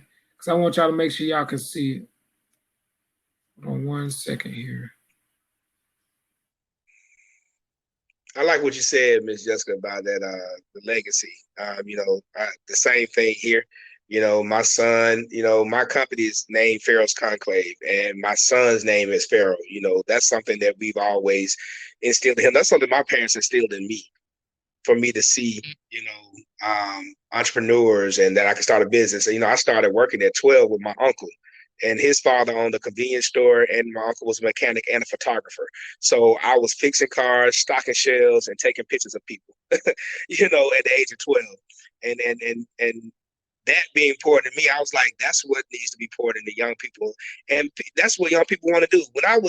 I love like the problem children, those were the ones that's not doing too well in school. Those are the ones I love to work with, because again, it's about tapping into that passion, like you said. So that was a great point that you brought up. When these young people figure out that they could actually have the ability and the freedom to pick and choose what it is they want to do and want to work on, it's like you get out of their way. You can get out of their way at that point. That's absolutely true. That's absolutely true. Because I just completed a unit with my students called STEAM. It's a STEAM unit, careers in STEAM. And at the end of the unit, of course, they had to take a quiz, but then there was a free-flowing question at the end to state what they've learned. And a lot of them said they had never heard of STEAM up until that unit, and that they were so happy to hear about it, and they were so excited about what they could explore after high school, because they were trying to find where they fit in the traditional majors, and they realized that, hey, I can create what I want to be. So definitely agree. We can see your Bitmoji Classroom now. Yeah, we see All it right, now. there we go. All right. I was like, what's going on here? Yeah, so again, we have to be able to integrate what people are using, right? I thought about doing a presentation, slides, and all this. I said, wait a minute, that's not what this is about.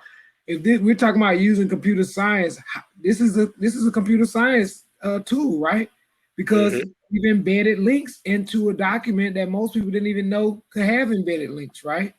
And so I know we talk about professional development. Sometimes we need to talk about the simple skills professional development, right? Like navigating a Zoom call, working on Teams, right? A lot of our teachers have been forced to use that stuff. And yes, there's other training, but we also need to be able to incentivize teachers to do those teacher-based trainings and workshops, right? Because teachers approach each other a little bit differently from, sometimes the tech department, and so how can we have those? How can we create that even with our STEM education? That could be something that we address, like creating smaller teacher PDs leading up to the big PD, right? Because some people need the basic skills training.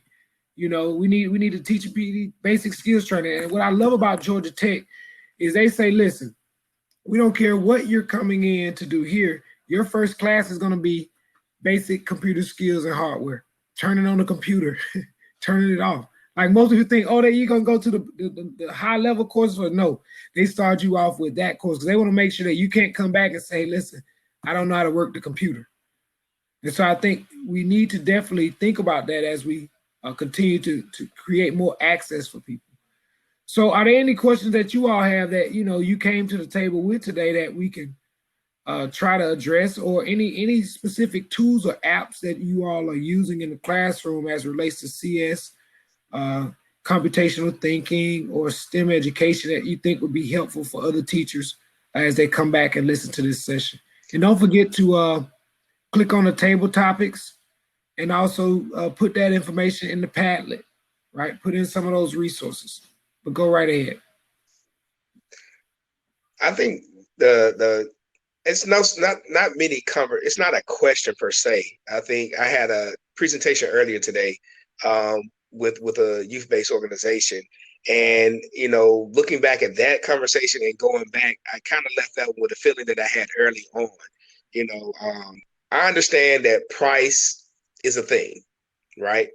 But a lot of what I know a lot of organizations are doing, instead of doing like one program for the summer, they're doing like each week they're trying to do a different program when it comes, and these are STEM programs in an effort to expose young people to these different STEM areas. And what our research has shown, our data has shown from back in 2007, the more depth that we're able to do with a student when it comes to computer science, programming, robotics, music as a tool of computing, really looking at those things, that's what's really moving the needle and getting these young people to want to go into STEM-based careers.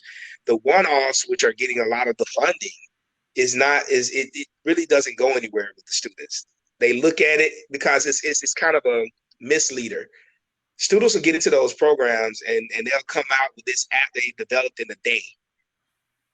And then when they decide to go into computer science or app development as a major, they find out that it's not a day-long thing.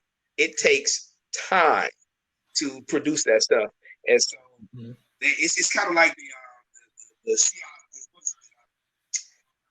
what is it, the TV show where the CIS, what is CSI TV show. They make it look like forensics takes a second when it doesn't.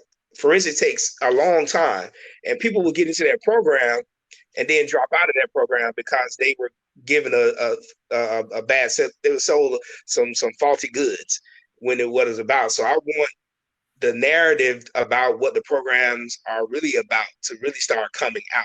And the only way we can do that is to get away from the one-offs and get more into the sustained program, is to really get in deep.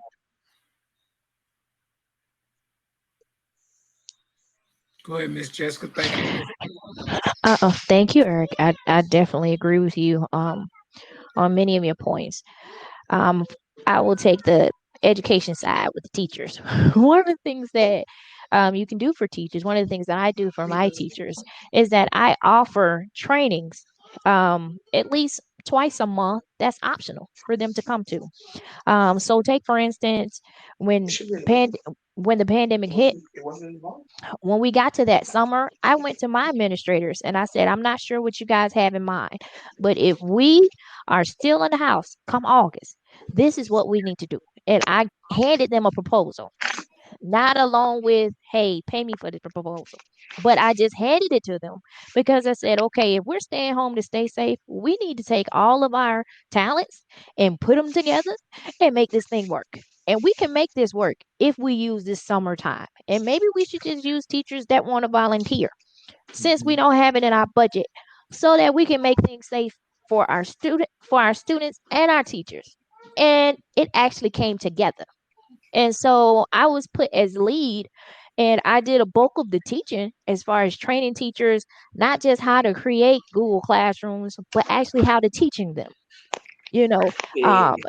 um, providing digital strategies for our ELL students, showing them how to integrate assistive technology that we may not be able to get to them from the school, but things that they can use at home that still meets the requirements. I mean, we put our minds together and it worked for us. And so now we're shifting back to hybrid next week. But we kept this same community of teachers going the whole time and we were able to stay ahead of these plans. So then our school moved to um, becoming a Google campus. All of our teachers are level one Google certified because that was a part of the plan in the summer. But at the same time, I'm there to support them, to help them not just study, but to show them these things. You know, if you give somebody, and tell them, hey, you need to go get this certification, that's overwhelming. Sometimes you have to take your talent, show them that hey, it can be as simple as this. You can start at this base level, or you can be more creative. So we have a teacher that was in the AJC for her Bitmoji classrooms. We have a teacher that took off with creating like voice videos and all these type of things in ELA to so that students can listen to stories. But the to make the long story short, we took our talents and as a community put them together to create solutions. And that's what you can do for other teachers.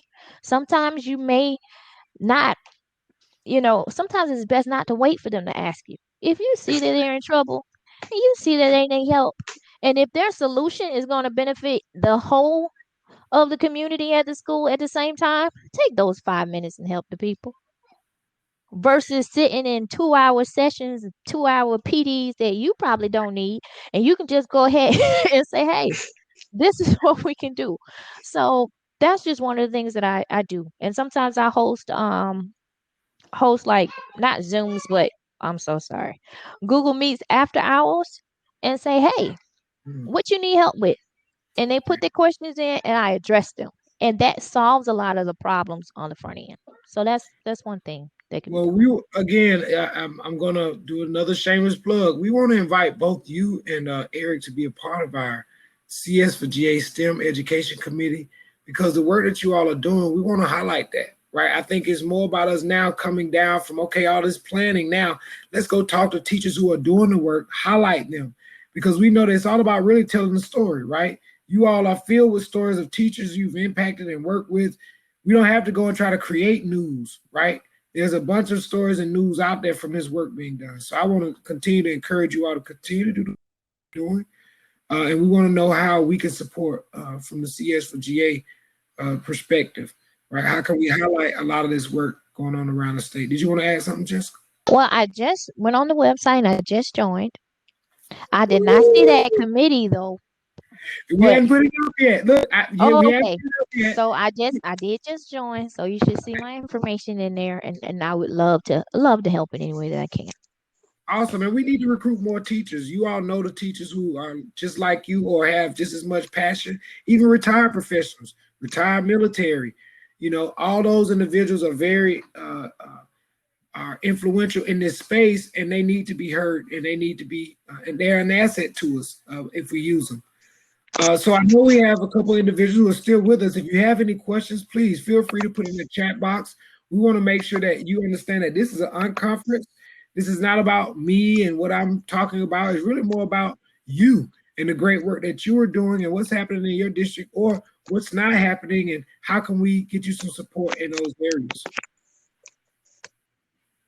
A couple other questions I have for you all. Parents, how important is this to get parents to understand the opportunities available? I know you mentioned it before, Eric, about the young man. You were able to talk to his parents, but you were talking from a parent perspective as well, not just from a gaming perspective. But how can we educate more parents about CS4GA, the Sustainable Development Goals? And if you have any questions about anything you see on this Bitmoji Classroom, please feel free to ask it. Again, the table topics are for people to just add more information to our Padlet so that we can continue to share. But how can we continue to do that? And then also I asked you all, what are some of your favorite apps that you are using to do this work, or even websites that could be very useful for other teachers or parents? So support is the biggest thing that you can ask parents to do. You can just in a lot of our classrooms, whenever there was a teacher's not work day, the PTO, a lot of parents would not necessarily make it to the PTO. I think with what's been going on with the advent of the use of Zoom and Google Meet as a part of what's happening right now could help to bridge that gap with parents. Because the problem was you have a lot of parents working a lot of jobs, multiple jobs, or they don't get off in time, or they on the other side of town, and to try to get to the school and then get their kids and then do dinner is very tough. Like because of this, I've been able to attend, my fraternity meetings with my chapter back in Arizona. That's what Zoom has allowed us to be able to do. is really, open that up. And I think that's one way we can get parents together so that we can give them this information, and talk to them how they can support their young person. It's not always that you have to spend money in order to support them. There are a lot of different ways you can do it. Like with that young man, it was just believing in what he wanted to do. And to do that, I have another high school intern that just finished a documentary on esports. And, I worked with him, and I was working with his mom. This was with the Reimagine ATL group. And, his mother was just, blown away with what he did, with what he was able to do. And it was all about just making the connections. Say, hey, mom, these are the contacts that he need to contact, and just work with him, make sure he contacts that person. You be in the corner, be the loudest cheerleader that he has to push him through, and just, support him.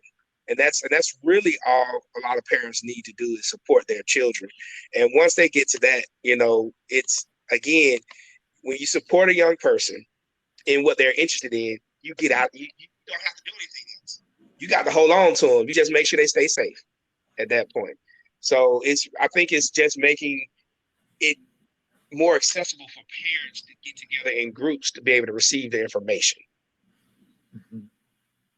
Right, and finding those parents who are those power parents. You got some parents out there who can connect the dots so quick and fast. You want to wait a minute, does this person have a job doing this? Right, we got to connect, and how do we empower them? Right, how do we take all that energy they have, right, and get them some tools to make them allies? And I tell people all the time, fired up parents aren't enemies; they're allies. We just got to find out what's the connection, right, and empower them. Go ahead, Ms. Jessica. On to what you two have said, you can get your school and also your network, if you're working outside the educational system, to help you promote what you're doing. So when I had the business competition and the students had to do all this digital stuff, I had the principal send out a remind on the parent remind. And they had no idea that the students were doing those types of things in class. And even now, some of those students' parents still reach out. And I was able to find through their feedback that some of their parents were computer scientists, some of their parents were engineers, some of their parents. And so my goal now for next year is to Zoom some of these parents in to speak to the class versus having them take off work and come. It's easier for them to just Zoom in to speak to the class and just basically allow them support in a more creative way, which is what both of you have touched on. So, and also when I was teaching in Florida, I had the senator. Well, I didn't ask him, but he came and sat in my classroom. Because in my systems analysis and design class, my students were tasked to take over the school website business. And when I came in, they had a revenue of 20,000. But when I left, they had a revenue of 130,000. Because I was able to come in and reorganize and help build policy. My class was extremely hard for those 12th graders. But they were able to be on the news. We were on the news twice by the end of the year. The senator came to our classroom just to sit in and listen.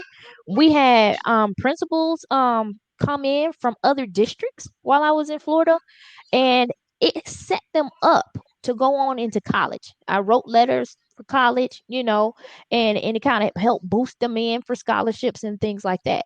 So what I'm trying to say is, when you do something phenomenal in your classroom and it comes out to the public, your administrators won't have any problems promoting, because it boosts your school as a whole. It builds the district as a whole.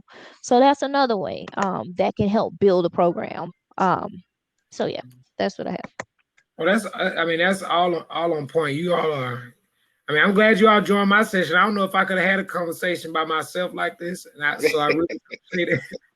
Matter of fact, I know I couldn't have a conversation like this by myself. You think about how many people like yourselves are out there, though, who have a plethora of information that you all are willing to share, right? So how do we create this space? And I think what we've tried to do with the CS4GA is create that space, right? We've done everybody else. Now let's create the space for teachers, right? So teachers can get that support. We know that you all know what incentives work best for you and trying to keep you engaged and involved. We don't want people to leave one school system and go to the other because we know that pay is going to be one of those things. But I did want to mention to you that Brian Cox has actually been working on a bill in the Georgia, I think, Senate, focused on getting STEM education, math and science teachers paid the same as people in industry. So we're talking about $80,000+ if you go teach that in a school. We need that right there. Yes. Let's talk about that for a minute. Let's touch on that for a minute. Go ahead. I know y'all saw your head bobbing like I said something right. What's going on? What are you thinking? We definitely need it. I mean, even though I do mean it when I say that I'm not here for the pay, but at the same time, I'm a single mom. And I am doing projects in the summer and one-offs in the summer just so that I can make what I need to make sure that my daughter goes to the school that I want her to go to. So if he comes through on that, then I'll just only have to have one job. And I can be phenomenal in one job. So that would be absolutely awesome. I feel the same. You know, that and what you just said there, Ms. Jessica, is all teachers have a side hustle. Everybody has something, a side hustle that they were doing. I don't know if there's a teacher who didn't. I mean, you know, remember Mr. Blake back in high school had a side hustle. He had Blacko, was it Blanco, his game he designed? Man, Mr. Blake used to write music too. He showed me. Music. He was writing music. He did so much stuff, but that's what teachers have always done to supplement their income.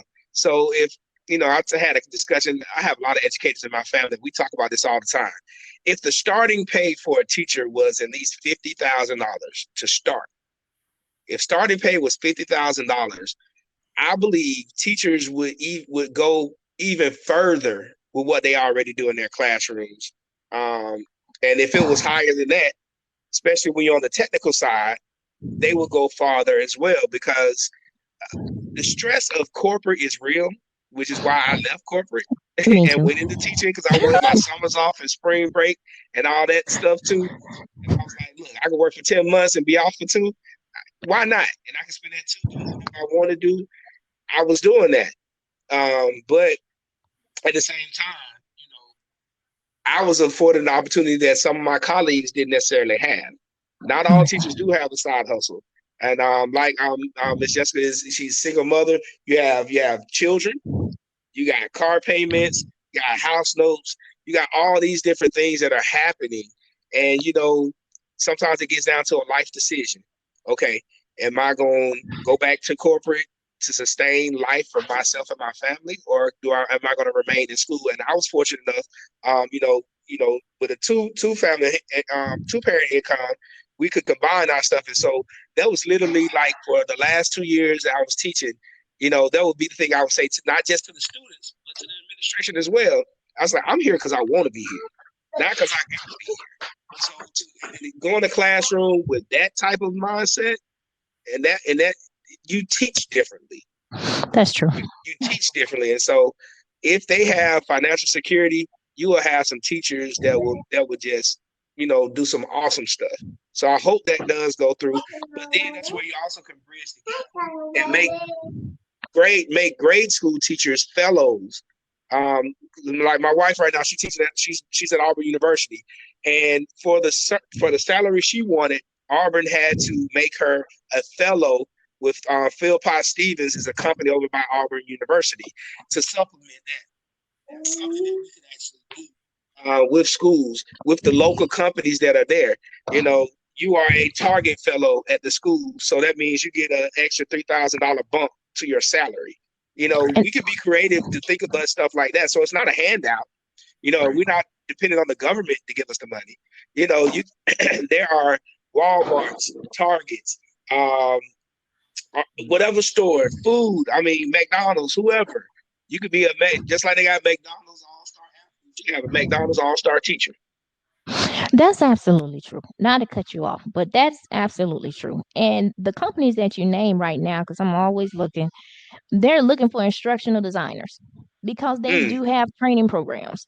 And with this shift with the pandemic, they've had to shift. and they need to train their people. And who best to train them than educators? Because being an educator is a special skill now, and it takes some You can, patience as you can, well. and you can teach anything. That's what they don't realize. Anything. Educators can teach anything. I can teach you about this glass. Mm-hmm. Give me the paper. It don't even have to be organized. I'll figure it out, right? That's most times you've had to, some cases you ain't have all the tools. You had to go online and research this and pull this and create a nice presentation.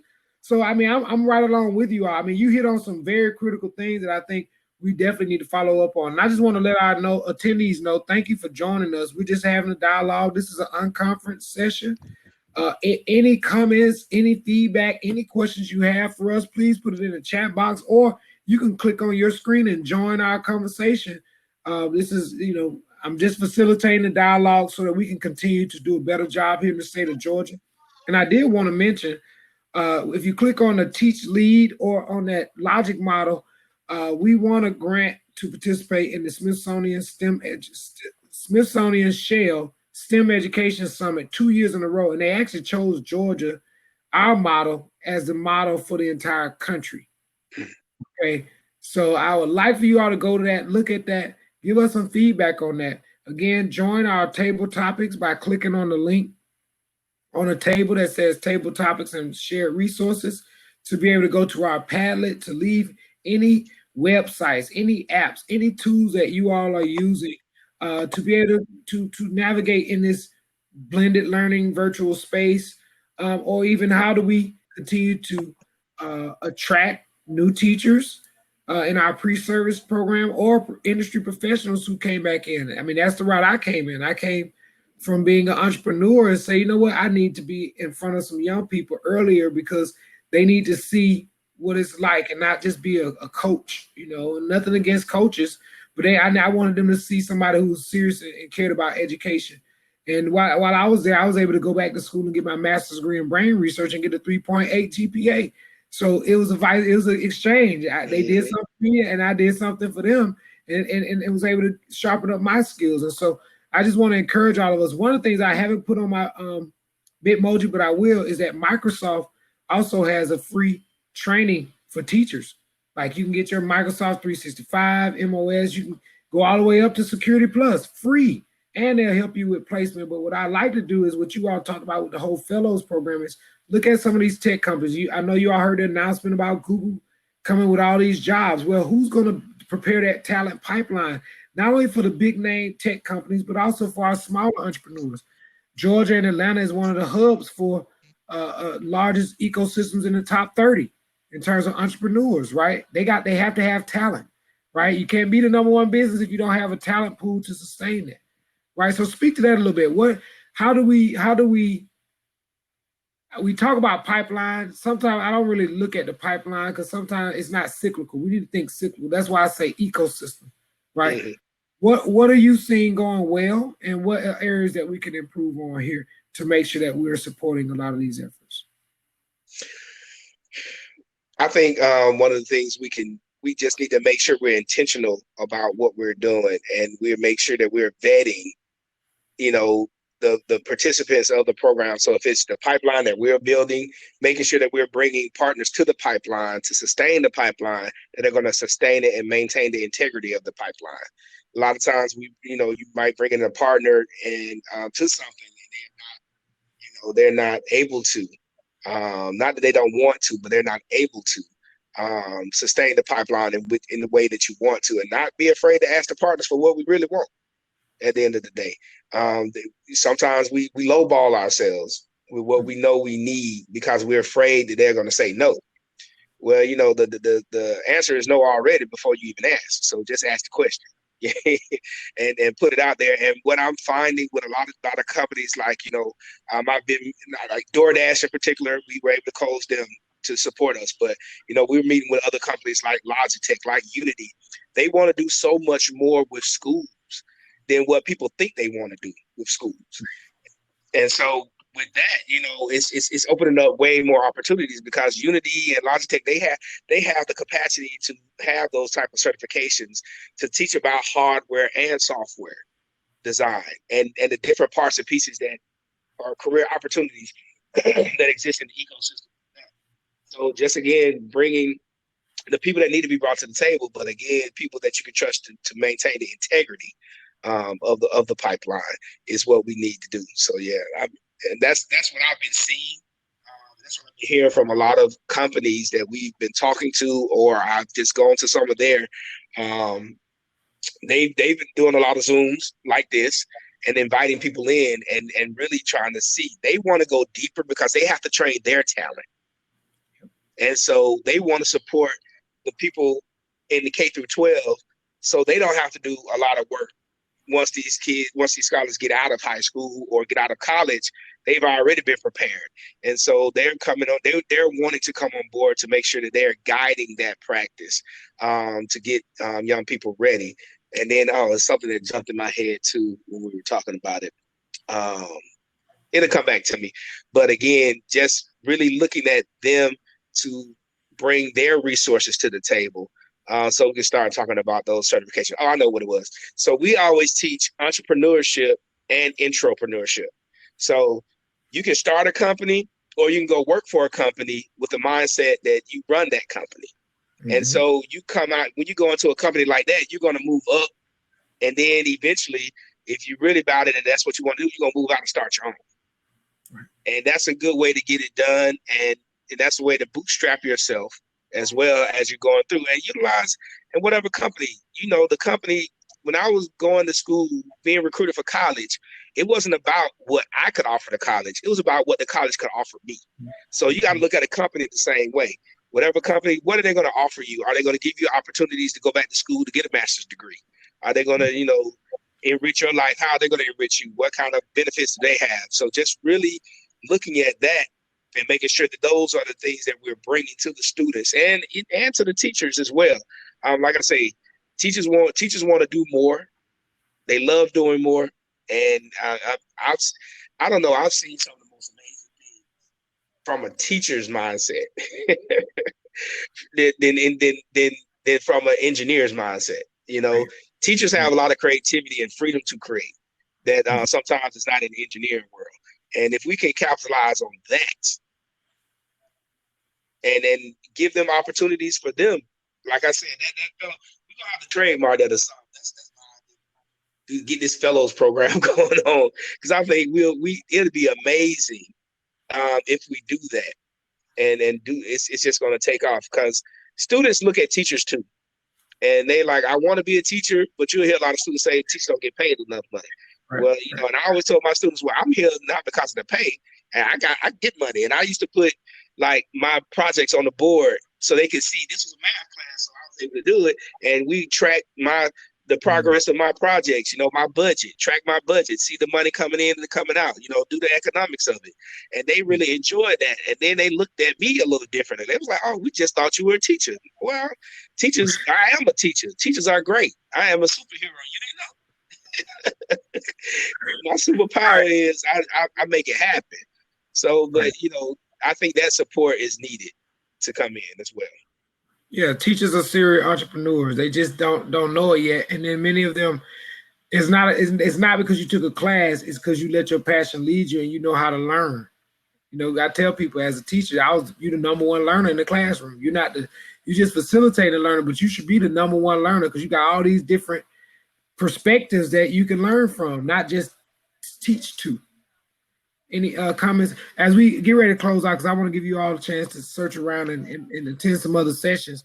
And I do want to definitely, I owe you all lunch or dinner so that we can continue this conversation, because you all have been with me longer than we expected today. And I really appreciate it. I think everybody from the summit is going to benefit from this dialogue. And I really want to thank Ms. Stacy for being with us for so long, and Mr. Benji.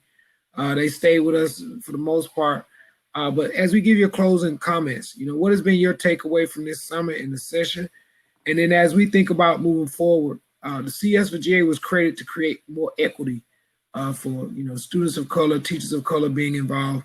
Our goal is to have at least 1,200 CS to STEM educated certified teachers in each one of our schools around the state. We know that the Smithsonian Shell Company STEM Education Summit's goal is to have 30,000 STEM educators around the country by 2030, right? As you give your closing thoughts, I just wanted to throw that information out there to you. And how do we accomplish this from your perspective? I'm sorry, I got these loaded, open-ended questions. They got 3 or 4 ways you can go on it, only because I want to give you enough thought to do it your way. So I apologize and thank you at the same time. I mean, briefly, I just like the fact that if they, and this is, well, I'll put it this way. I like the fact that they're wanting to bring teachers to the table to help figure out this, because teachers have already figured out a lot of this already. And we just never had the opportunity to be heard with what we have and what we can do. So I'm glad about that. The thing that I'm going to hold CS for Georgia and Smithsonian Shell accountable for is really listening to the feedback from the teachers as this program gets built out, to allow for that. And then they also, the money. I'm always going to go back to the money because bills have to be paid. Even though I chose teaching, another reason why I chose teaching, because this would be something I would do for free, but I do have 3 children. So and a wife stuff for free. so just really bringing that financial piece for help for teachers as they are growing themselves, and even for the incoming teachers, giving them the ability to focus on teaching, because if you are financially stable, you can focus on the teaching, and that ultimately helps the student at the end of the day. And that's my takeaway from this, being a part of the discussion. I'm happy to be a part of the discussion. I'm happy that they're bringing in teachers, because I've been in school closures where we were brought in where we thought we were going to be talking about what we can do about the school being closed or how we could merge schools together. And it was just basically being brought in to be told what was going to happen. And so it's like, you didn't even ask the teachers how to mix these communities together so that they're, young kids from neighborhoods, how that go. So, but we weren't even brought into the table to help, move that forward and make those things happen. So just the teachers at the table with a legitimate seat at the table is what I want to take from this, and I want to make sure it's happening and will continue to happen. Thank you, Mr. Thomas. Ms. Jess. To add to Mr. Thomas, one of the things that for me, from my experience when I graduated with my degree, is I opted to take the corporate job at first because I couldn't afford to pay for the certifications, not the teacher education certifications for Georgia PSC, but the computer science certifications. I was in a special program at Georgia State. I was the first class to be in the computer forensics track that they had. So we learned all this cool software, EnCase, and all this stuff. We met all these wonderful people from the FBI, and I was so excited and pumped to go work for these people. Given that I'm from a family of eight kids, sending money home from school, to make sure everybody is good. And I realized I can't pay $360 a pop for every exam in order to qualify to apply for these jobs, to work for to take advantage of this wonderful opportunity. It killed me. It killed my little spirit. And so that took me to corporate. I did well, hated it. We came over here to education. I'm doing well. I'm excited. But now, decades later, now I can afford to go pay for these exams. So one of the things that can be done, especially since school districts are always trying to recruit from universities, offer to pay for the exams that they need. Because computer science teachers, in order for them to show that they know what they know, a lot of school districts want us to have the certifications. They want us to have the A plus or the network plus or security plus. They want us to have, if to be formerly Microsoft trained or formerly Google trained. Pay for these things if you're recruiting, because it takes weight off of these people. And you never know what their situation may be. So if you can't increase the pay, then take the load off with the certifications.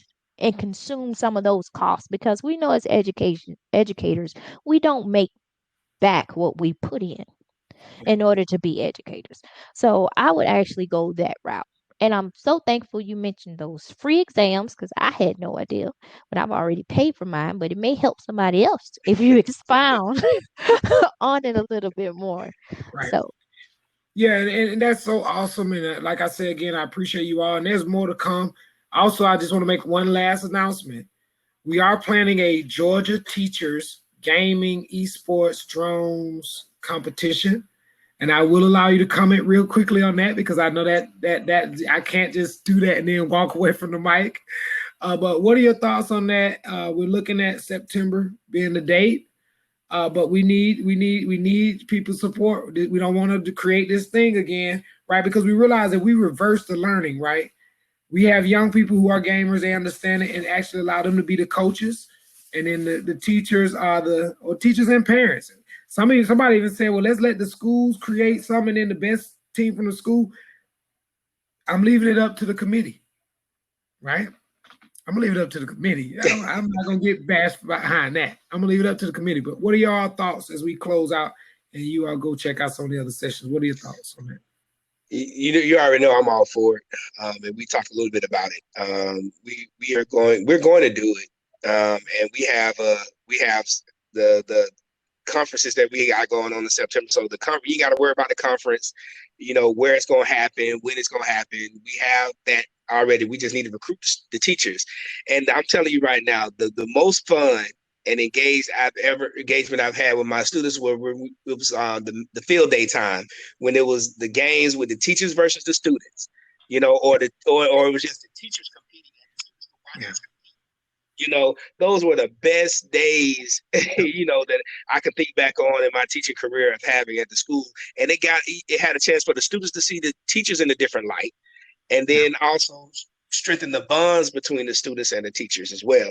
So I think that's really going to be the outcome of it. I can't wait.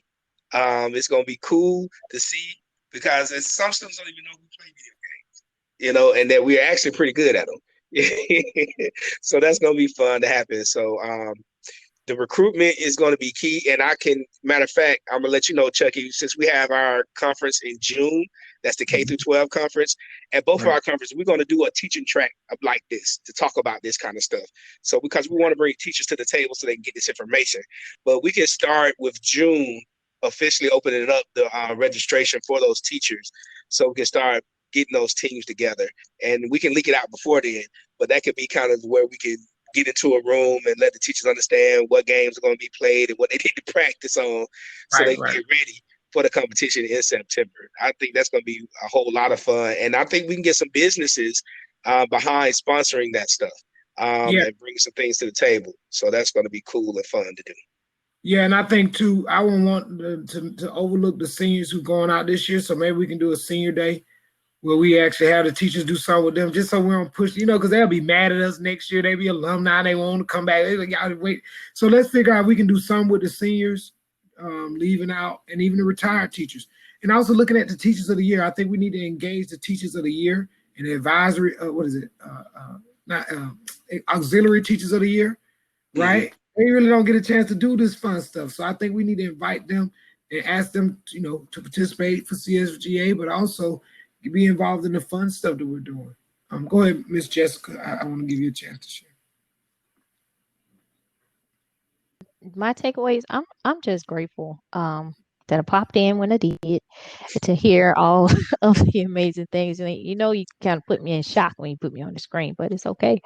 I enjoyed being here and learning all the different things that both of you are doing, and I'm excited about being a part of the CS for Georgia community, because I'm the only computer science teacher at my school. So now I feel like I now will be connected to a community here.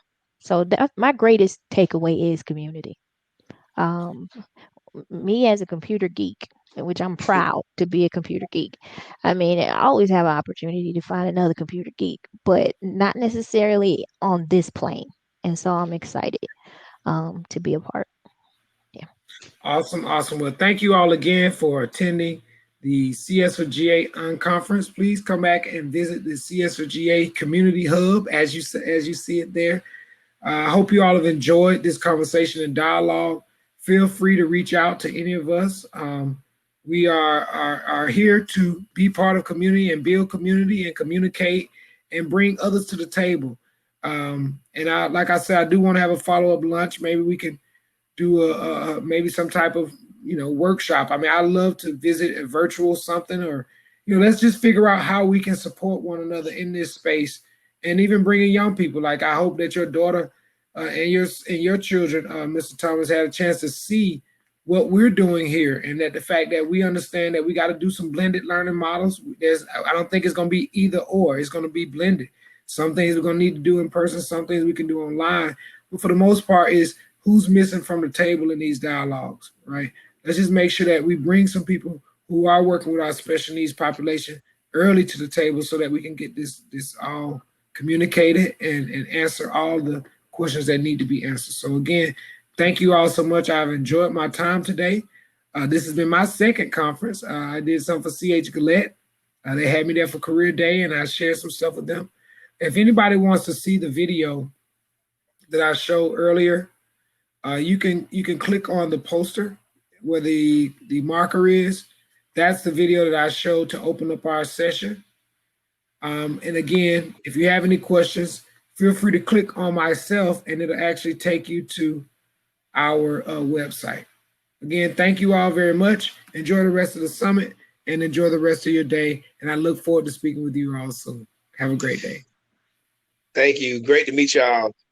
Miss Austin, we gonna get together. I got some help for you. You say you're the only computer science teacher, but I'm gonna hook you up with some Black PhDs in computer science.